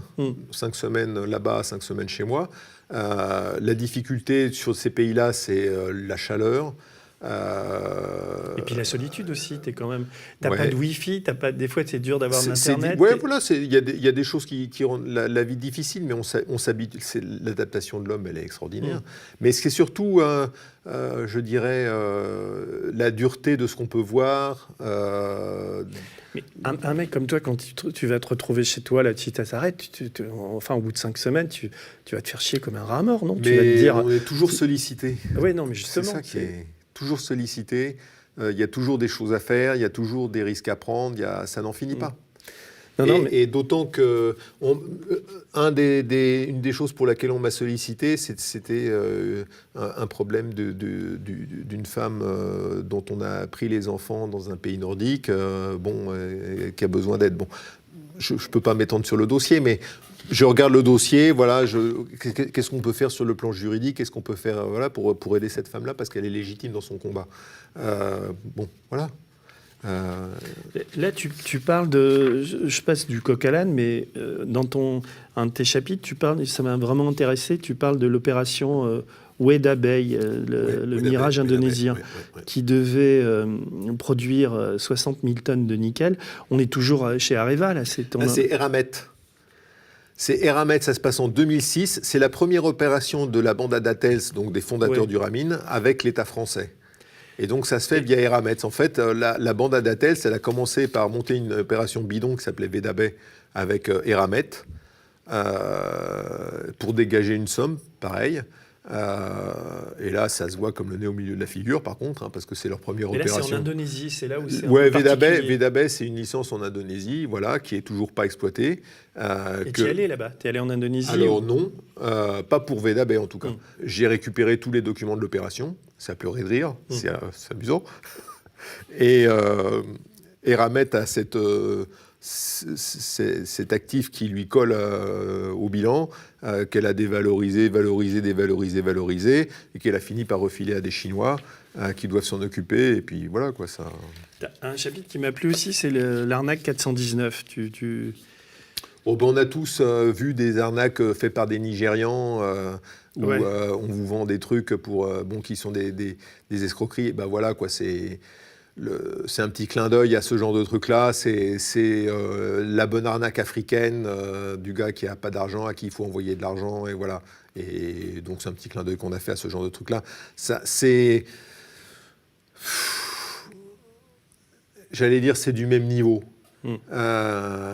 Mais tout ce qu'il y a là-dedans a été fait par des gens qui ont un vrai pouvoir, Tu écris là, dans ce chapitre sur l'arnaque 419, j'ai la prétention de penser que le dossier Eramet finira par éclater au grand jour ou deviendra une référence historique en matière de corruption internationale. Pourtant, à aucun moment, nous n'avons reçu le moindre soutien d'un élu politique. Dans ce domaine, il est évident que tout le monde se serre les coudes. Il n'y a rien à attendre des politiques. La soupe est trop bonne, comme on dit. Ouais, ça partage. Et pourtant, tu dis que ça va éclater. Ça partage, ouais. Parce qu'on a pu internationaliser l'affaire, donc on ne peut plus l'étouffer. À partir du moment où j'ai envoyé le dossier au FBI, j'ai envoyé le dossier à la NRC, que j'ai un volet britannique que je commence à travailler sérieusement, qui implique un lord britannique, et qui n'est pas n'importe lequel.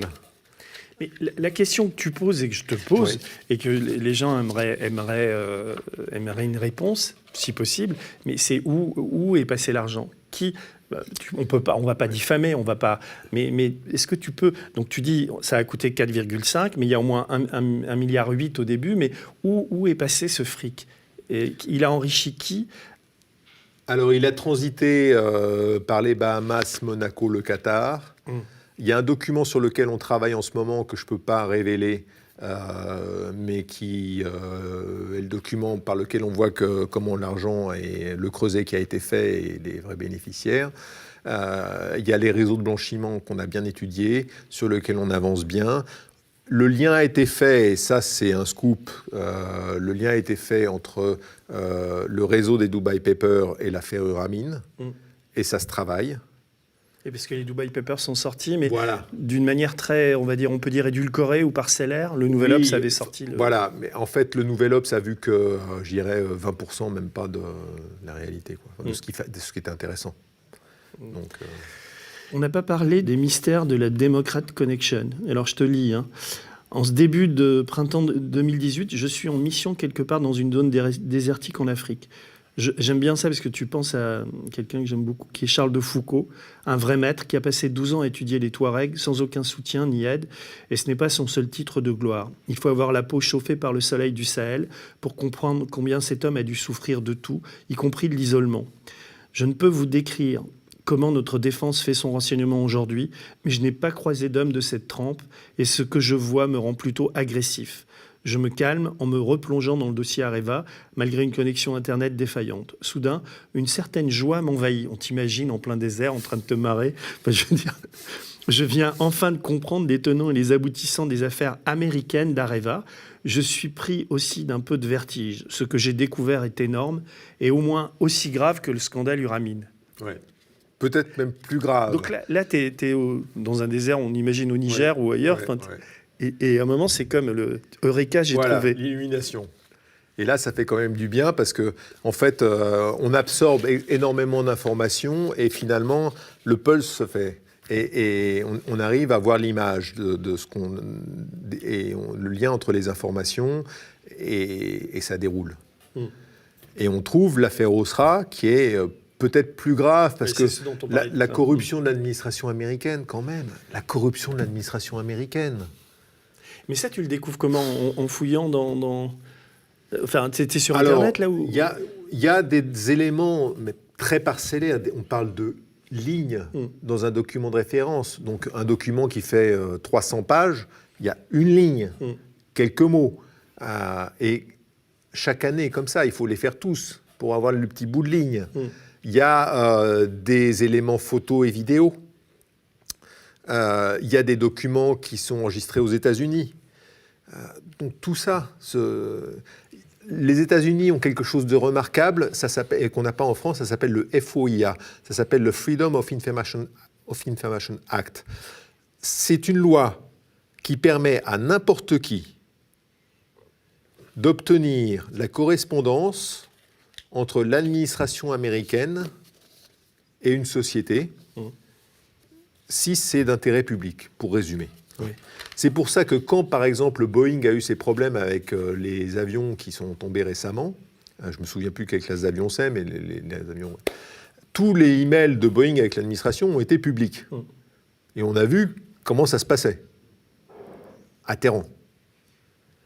On aimerait bien qu'il y ait la même chose avec Airbus et l'administration européenne ou l'administration française. Et ça n'arrivera jamais. Parce qu'on n'a pas le Freedom of Information Act, le FOIA. On pourrait l'avoir d'ailleurs, ça ne doit pas être si... Non, parce que nous, on a le secret des affaires. Ouais. Non, mais je sais, mais... Ah ben voilà. Pourquoi le contribuable américain a le FOIA et le contribuable français a le secret des affaires? Parce que la démocratie américaine, malgré Trump, fonctionne un peu mieux que la démocratie française. C'est clair. La justice coûte cher. Mais on peut instruire. Et on peut instruire quand on est journaliste. Quand on est journaliste, on est quand même pas mal protégé aux États-Unis. Plus qu'ici. Plus qu'ici. Moi, je serais riche aujourd'hui si j'étais aux États-Unis. Voilà. Avec l'Airstream. Les lanceurs d'alerte sont rémunérés dans le cadre des affaires de corruption, etc. Ce qui n'a jamais été mon cas. Moi, je n'ai pas touché un centime, mais je n'en demande pas, d'ailleurs. Tu t'es enrichi sur le dos de l'Angleterre. Voilà, il y a longtemps. En revanche, c'est vrai que là où je leur donne tort, quand je vois le procès Assange, Bah oui. C'est un drame. Et même le militaire qui avait donné des données, un jeune militaire qui avait donné qui a changé de sexe. Chelsea. Oui, enfin bref. Moi, je pense que ces gens-là auraient dû être graciés. Ils auraient dû peut-être Bien sûr. être condamnés pour le principe, mais graciés après, de même que Assange. Parce que l'air de rien, il a montré au travers de Wikileaks comment fonctionnait la diplomatie américaine, l'administration américaine. Et dans les dossiers qui ont été publiés, il y a des choses qui ont intéressé des partenaires étrangers, dans le bon sens du terme, qui ont permis de résoudre des affaires. Et moi, je pense que ça a été quand même plus positif que négatif. Parce qu'on lui reproche souvent d'avoir mis en danger, parce que lui se défend de ça, mais moi, Alors, j'ai vu des cas où on aurait pu avoir des agents en danger, notamment des agents américains. Moi, sur la zone où ils opéraient, je les signalais quand je le voyais. Mais ça avait été déjà vu, tout ça, il n'y avait pas de problème. Moi, je crois pas que la façon dont il est procédé ait pu mettre des agents en danger. Il a mis peut-être des opérations, il a éteint des opérations où il les a mis peut-être à risque, mais qu'il y ait eu des dangers physiques de personnes. J'ai jamais entendu parler d'un agent qui a été tué à cause de Assange, quoi. Non, mais moi non plus, je suis de cet avis Donc, aussi. Il y a un moment où tu m'as fait rire, c'est ton chapitre sur un de tes amis suisses, enfin ami entre guillemets, Michel Capt, et tu dis « J'ai gardé précieusement ce dernier document dont le ressort comique ne vous échappera pas. Il mérite quelques citations. Il devrait faire l'objet de présentations spécifiques dans les écoles de commerce. » Tu cites Anne Lauvergeon et c'est un rapport qu'elle fait en 2012, non, c'est ça? Et alors, à propos de la rentabilité d'Areva, elle dit « Pour Areva, atteindre et maintenir un niveau élevé de rentabilité constitue un devoir à l'égard de ses actionnaires, de ses salariés, comme de l'ensemble de ses parties prenantes. » Elle invoque leur intégrité, alors elle met entre guillemets, l'honnêteté, l'intégrité et la loyauté gouvernent en toutes circonstances les pratiques et les décisions d'Areva. Aux actionnaires et aux contribuables français, ouvrez les guillemets, Areva respecte les principes du gouvernement d'entreprise avec notamment pour objectif d'assurer aux actionnaires la croissance et la rémunération optimale du capital investi. Et ce paragraphe se termine par une affirmation du meilleur effet, ouvrez les guillemets, le groupe est particulièrement attentif à donner une information financière exacte et pertinente. Et ça, c'est de quoi? C'est le rapport d'activité? Oui, c'est rapport d'éthique, puisqu'il est de bon ton quand on va sur Internet, il y a toujours notre éthique, il y a les rapports éthiques, il y a la bonne gouvernance, tout ce qu'on veut. Plus il y a des gens qui mettent en avant de l'éthique et de la gouvernance, plus je suis méfiant. Parce que normalement, vous n'avez pas besoin. Ouais, ça coule de source. Ouais. Vous êtes dirigeant d'une entreprise où il y a des milliers de salariés avec l'État comme actionnaire. Vous n'avez pas besoin de dire que vous n'êtes pas un escroc. Non, on est d'accord. Et que vos bilans sont justes. Normalement, les bilans doivent être justes. Dans le chapitre 12, qui s'appelle « L'ombre du Kremlin », tu poses une question que je te pose, parce qu'on n'a encore pas parlé de Poutine et de la Russie. Tu dis « Alors que je mets la dernière main au manuscrit, la question du degré d'infiltration russe me taraude. Quelle était la nature exacte des relations entre les complexes nucléaires français et russes ?» C'est vrai que y compris dans les médias, on en parle assez peu de ça. Oui, parce qu'il faut avoir travaillé le sujet pour comprendre. J'imagine que tu l'as travaillé. Oui, beaucoup, parce que c'est un gros morceau. Il faut savoir qu'en 2007, Poutine est au pouvoir et qu'en 2007, il décide de réorganiser toute la filière nucléaire russe, qui est très éparpillée.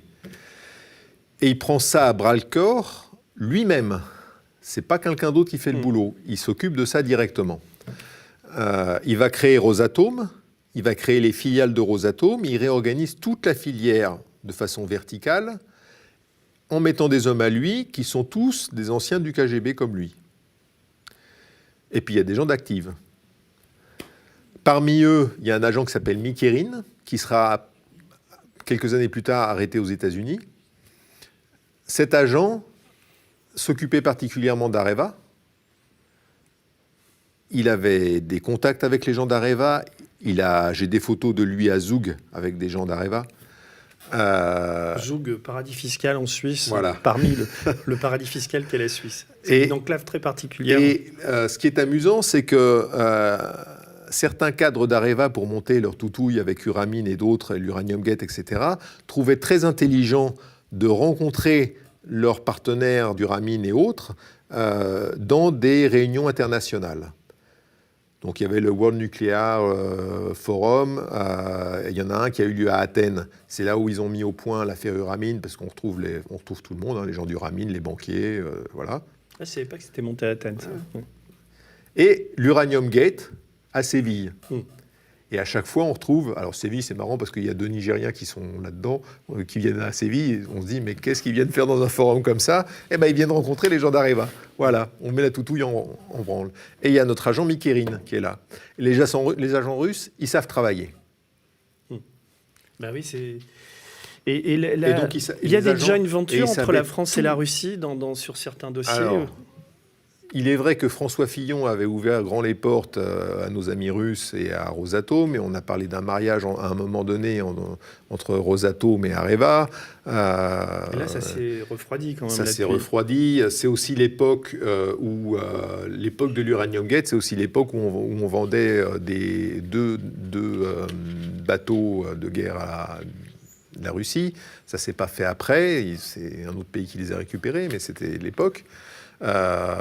Donc il y avait, c'était mon ami Poutine, hein, c'était ça. Chirac lui avait déjà donné la Grand Croix de la Légion d'honneur, donc on pouvait pas lui donner, hein, mais c'était déjà fait. Mais on s'embrassait sur la bouche. Puis maintenant. Alors maintenant c'est plus difficile. T'as un chapitre un peu étrange qui s'appelle Que Dieu bénisse Areva. C'est les liens entre l'Église catholique, l'Opus Dei, Areva. Enfin, c'est très particulier. Enfin, tu peux résumer. Enfin, je sens. Alors, si oui, fatigué, on peut boire un verre d'eau. Non, du tout. Non, moi, je suis inépuisable. Inépuisable. Il se trouve que il y a une affaire dans laquelle on retrouve des membres de l'Opus Dei. C'est l'affaire Svartstil. Et Michel-Yves Bolloré, qui est membre de l'Opus Dei. Ah oui, donc il y a un rapport avec... Voilà, donc ça c'est... C'est qui par rapport à Bolloré C'est le frère de Vincent Bolloré. Et il est à l'Opus Dei. Ouais. Alors l'Opus Dei est toujours aussi puissant aujourd'hui, donc c'est une église dans l'église. Comment on peut définir l'Opus Dei? Oui, c'est un peu ça, ouais, bien sûr.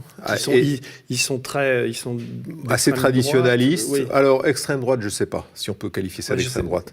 C'est une forme de tradition qui est difficile et hermétique à comprendre. C'est un catholicisme assez dur, on va le qualifier comme ça. Est-ce qu'on peut dire politiquement que c'est de l'extrême droite? Je ne crois pas. Mais ils interviennent aussi dans des pays, ils sont dans des complots pour placer des gens. Enfin, il y a des assassinats commandités. C'est toujours pareil. Le Vatican est un réseau d'informateurs de premier ordre. Il l'a toujours été. Ils ont joué un rôle important après-guerre. Et aujourd'hui? Et aujourd'hui, ça reste un réseau... Même avec le pape François, l'Opus Dei est toujours... Alors, le réseau du Vatican, c'est pas un réseau négligeable. Ils sont dans tous les pays où il se passe des choses pas simples. Et ils parlent aux gens. Et ils sont sur place pour pas cher. Donc c'est un réseau qui prend de l'information dans des pays et qui l'envoie au Vatican.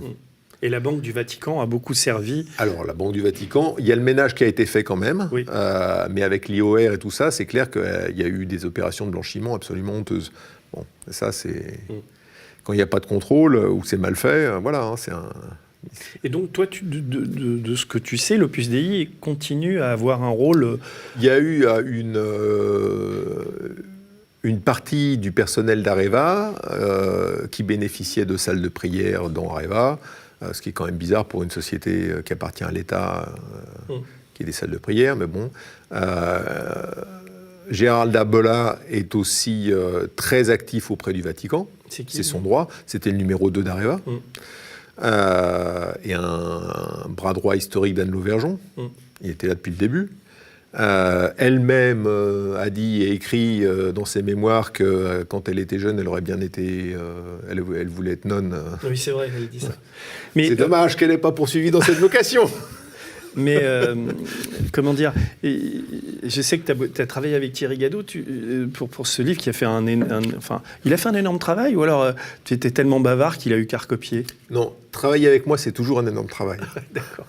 Non, mais c'est toujours, je pense qu'il doit se flageller tous les jours de m'avoir serré la main une fois. Non, je crois pas, parce que je suis sûr... Non, mais sur ce chapitre-là, je suis un peu resté sur ma faim, moi, sur le... Je me dis qu'il y a sans doute... Mais bon, il y a sans doute des trucs à gratter encore sur... sur les liens entre l'Église catholique et Areva. Il y a surtout, il fallait surtout instruire l'affaire Schwarzschild, qui a été très très bien documentée, avec Jean-François Victor notamment, qui a fait un travail remarquable de témoignage, et qui n'a pas été suivi les poursuites n'ont pas eu lieu. Ouais. Voilà. Comme d'habitude. Comme d'habitude. Alors, vers la fin, il faut dire qu'aujourd'hui, Areva s'appelle Orano. Et là, je te cite encore, tu dis « Au fond de mon désert des Tartares, où je passe la moitié de l'année pour surveiller quelques actifs pétroliers, j'ai pas mal de temps libre. Quand un accident routier entre deux andouilles qui ont refusé de s'écarter pour laisser passer l'autre sur une piste désertique ou un assassinat dans un village ne m'oblige pas à faire la police ou à assurer l'évacuation médicale d'un salarié. » Là, tu diras à Thierry Gadot qu'il faut mettre des points, parce que les phrases sont un peu longues quand même. Je suis en train de le chambrer, là. Malgré la faible connexion au monde via Internet, j'ai donc le temps, voici ce que je te disais tout à l'heure, pour me plonger dans ma lecture favorite, celle des rapports annuels d'Areva. Et là, ce que je voudrais savoir, c'est aujourd'hui avec Orano, où on en est sur tout ça. Qu'est-ce qui se passe? Est-ce qu'il y a un ménage un petit peu qui a été fait? Est-ce que tu as des contacts avec eux? Donc, il y a des choses qu'il faut voir. C'est que Areva était coté en bourse. Ouais. Il y a un rapport qui a été fait pour pouvoir sortir Areva de la bourse à une valeur donnée, pour pouvoir payer les actionnaires. Et dire, voilà, ce que votre action, elle vaut tant. Et cette valeur-là, elle est attestée par le cabinet Finexsi qui a fait son rapport. Ce rapport, et je peux le dire sans aucun problème devant une caméra, c'est une blague. Il est faux à différents endroits de façon grossière. Il date de quand, ce rapport? Il date de 2016, quelque chose comme ça. C'est juste pour la privatisation, pour le changement de statut. Changement de statut. Le sortie de la cote d'Areva. Et Areva, Areva s'appelle pas encore Orano. On sort juste Areva de la cote, on dit ok, on arrête la casse, c'est fini. Orano aujourd'hui, l'État français, il y a des Japonais encore, ou comment c'est comment la répartition du capital? L'État français est encore majoritaire. Enfin, le groupe, ça va être un peu compliqué à expliquer, hein, mais disons que dans les nouveaux actionnaires, il y a des Japonais à hauteur de 10% qui ont été invités. Et donc, il a fallu sortir Areva de la cote. Payer les anciens actionnaires 4,50 € l'action, avec ce rapport de Finexsi qui a pleuré de rire. Et derrière, il faut recapitaliser. C'est là où Et c'est là où il faut trouver des braves partenaires étrangers qui ne vont pas trop regarder ce qui se passe et qui vont faire confiance à l'État français et à sa signature. Et on continue. Et on continue à leur mentir. Oui, parce qu'il y a les EPR qui sont en train de se casser la gueule. Il n'y a pas que ça. Il n'y a pas que ça. Il y a le projet Eagle Rock aux États-Unis. C'est quoi Eagle Rock? Eagle Rock, c'est un projet de construction d'une infrastructure aux États-Unis. Nucléaire. Oui. Que Obama connaît très bien. Parce qu'il a touché des Parce que c'est lui qui a autorisé un prêt de 2 milliards de dollars en faveur d'Areva, alors qu'Areva était parti en vrac.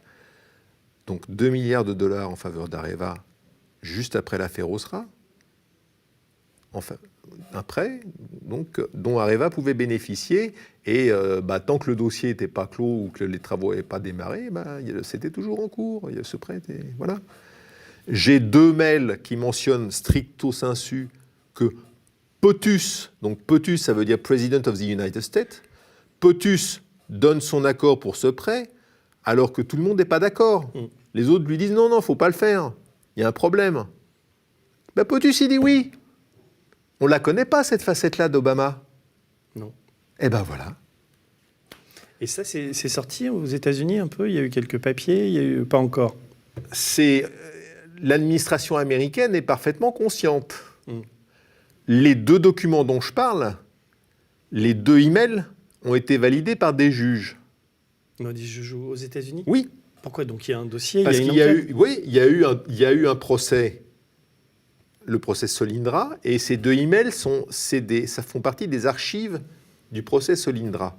Et donc les 2 emails ont été validés par des juges. D'accord. Donc les affaires continuent chez Areva. On arrive à la fin, tu vois, j'ai 2 post-it encore. Il y en a un, ton chapitre 16, tu l'as intitulé « Le grand capharnaüm de l'échec français ».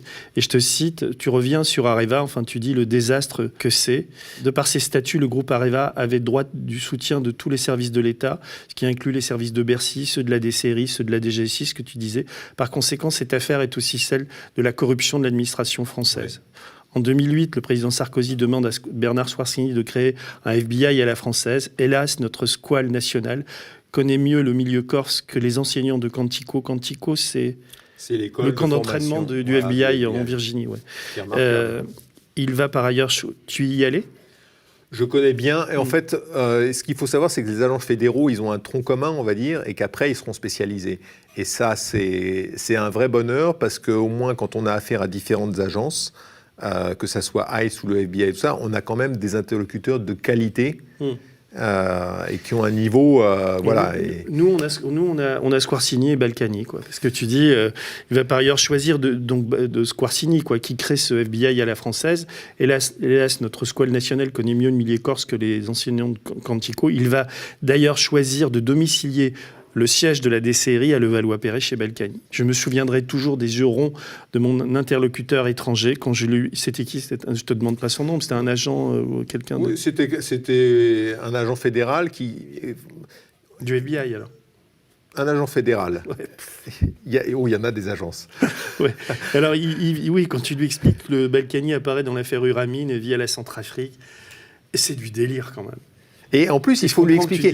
On lui explique que voilà, il est maire de Levallois-Perret et qu'en tant que maire de Levallois-Perret, il est officier de police judiciaire.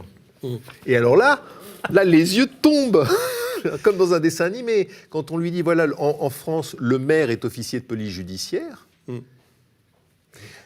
Mais ça me fait plaisir de t'entendre dire ça, parce que des fois, quand tu discutes avec des gens ou même des politiques et tout, tu leur dis que la France est un État très très corrompu, quoi. C'est la phrase de Branco, ils sont pas corrompus, ils sont la corruption, quoi. Il y a une sorte de corruption endémique quand même dans ce pays. Qui s'est infiltrée. Et ça empire. Alors quand tu dis ça, tu passes pour un affreux déclinologue ou un mec qui va faire monter l'extrême droite. C'est le principe de l'eau et du château de sable.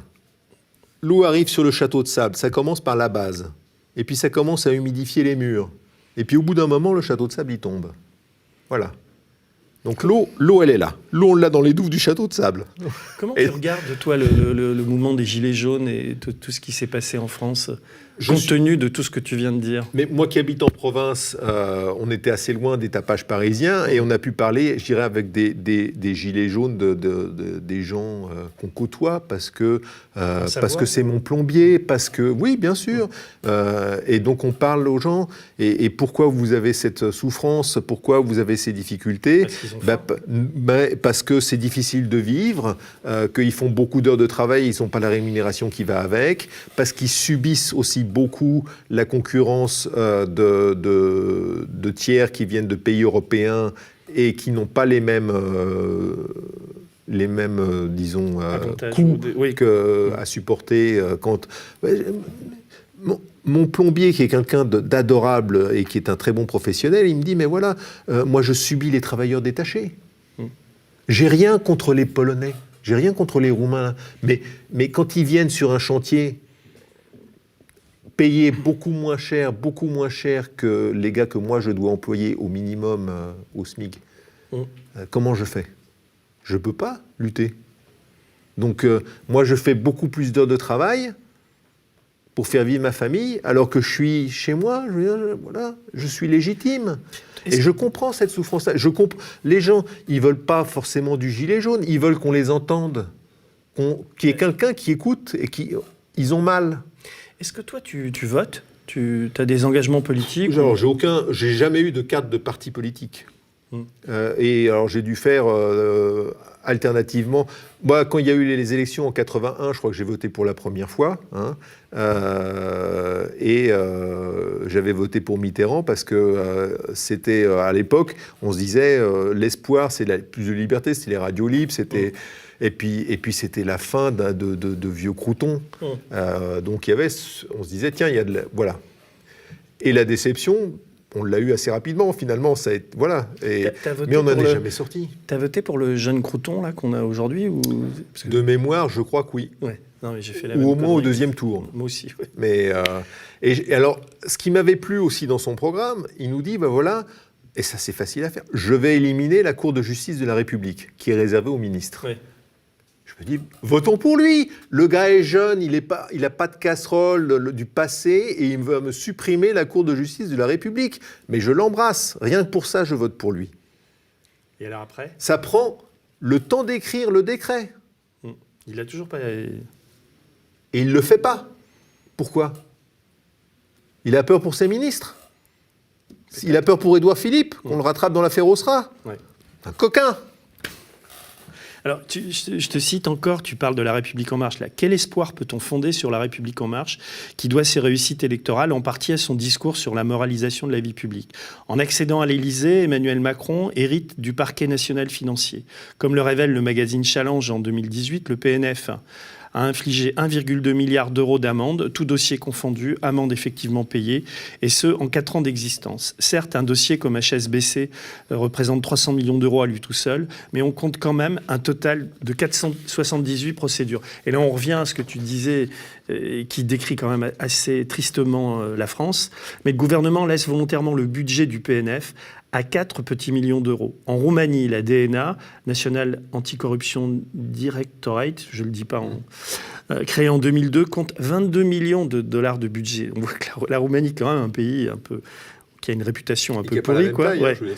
538 membres, dont 135 procureurs, 168 officiers de police et 53 experts. Quand Mme Houlette réclame la possibilité d'une enquête fiscale sans avoir à demander l'autorisation de Bercy, non seulement on le lui refuse, mais Bercy se dote d'une nouvelle police fiscale. Nous avions déjà la Brigade nationale de répression de délinquance financière, etc., etc. Je ne vais pas tout lire, mais tu termines là-dessus, on est désespéré. Quand même. On ne s'en sort pas parce que dès qu'un politique a un problème avec ça, il crée une entité où il change le nom. On a un acronyme invraisemblable à prononcer et il dit, bah voilà, moi j'ai... Alors qu'en fait, la brigade financière, l'entité anticorruption dont le nom est imprononçable, oui. Tout ça pourrait être réuni dans une seule et même entité, faire une entité forte. Mais non. Et on peut la rentabiliser, mais bien au-delà des espérances. Alors, j'ai une dernière question à te poser. Donc toi, tu as commencé à bosser sur Areva en 2010. Oui. On est en 2020. Oui. L'Auvergeon, son mari sont mis en examen. Enfin, il y en a un nom dessus. Enfin, il y en a plein qui sont mis en examen. Et le procès, là, quand est-ce qu'il va avoir lieu ? J'ai pas les dates. Alors, on n'a pas continué. Il y a différents volets. Il y a un volet qui reste toujours ouvert, c'est le volet corruption. Et donc, on travaille sur ce volet-là. Tu dis on ? On, parce qu'il y a la brigade financière, parce qu'il y a des gens dans différents pays, parce qu'on a cette liste qu'il faut travailler, et on va y arriver. Récemment, et pas plus tard que la semaine dernière, j'ai une de mes sources qui était au Royaume-Uni, qui est décédée d'un cancer, mais sur son lit de mort, juste avant de passer l'arme à gauche, il a tenu à ce qu'on m'appelle pour qu'on me fasse passer le message, pour me dire « vas-y, continue ». N'abandonne pas ces dossiers-là, notamment le dossier Uramine. Lui, il avait eu affaire à la bande Adatès qui avait ruiné sa famille et qui avait provoqué le décès de sa femme. Et il m'a dit, va jusqu'au bout. Voilà. Sur son lit de mort. Sur son lit de mort. Donc, il y a de la motivation. Et on ira au bout. D'accord. Ce volet corruption, on va y aller. Je te fais confiance, Marc Échinger. Vraiment, merci de ta disponibilité. Je ne sais pas ce que les gens retiendront de tout ce qu'on vient de se dire, mais moi, en tout cas, je trouve ça passionnant. J'espère qu'on va publier en feuilleton cette histoire de l'homme qui en savait beaucoup trop. Et je te souhaite de continuer à avoir cette pêche, cette énergie et tout ça. Je suis vraiment ravi. Et que nos auditeurs n'hésitent pas à partager, parce qu'en fait, c'est la masse qui fait qu'il y a une pression possible sur le pouvoir public. Et c'est ça qui joue. D'accord. Et, voilà. Et merci à Thierry Gadot qui a permis cette rencontre. Thierry. Voilà. Au revoir. Au revoir.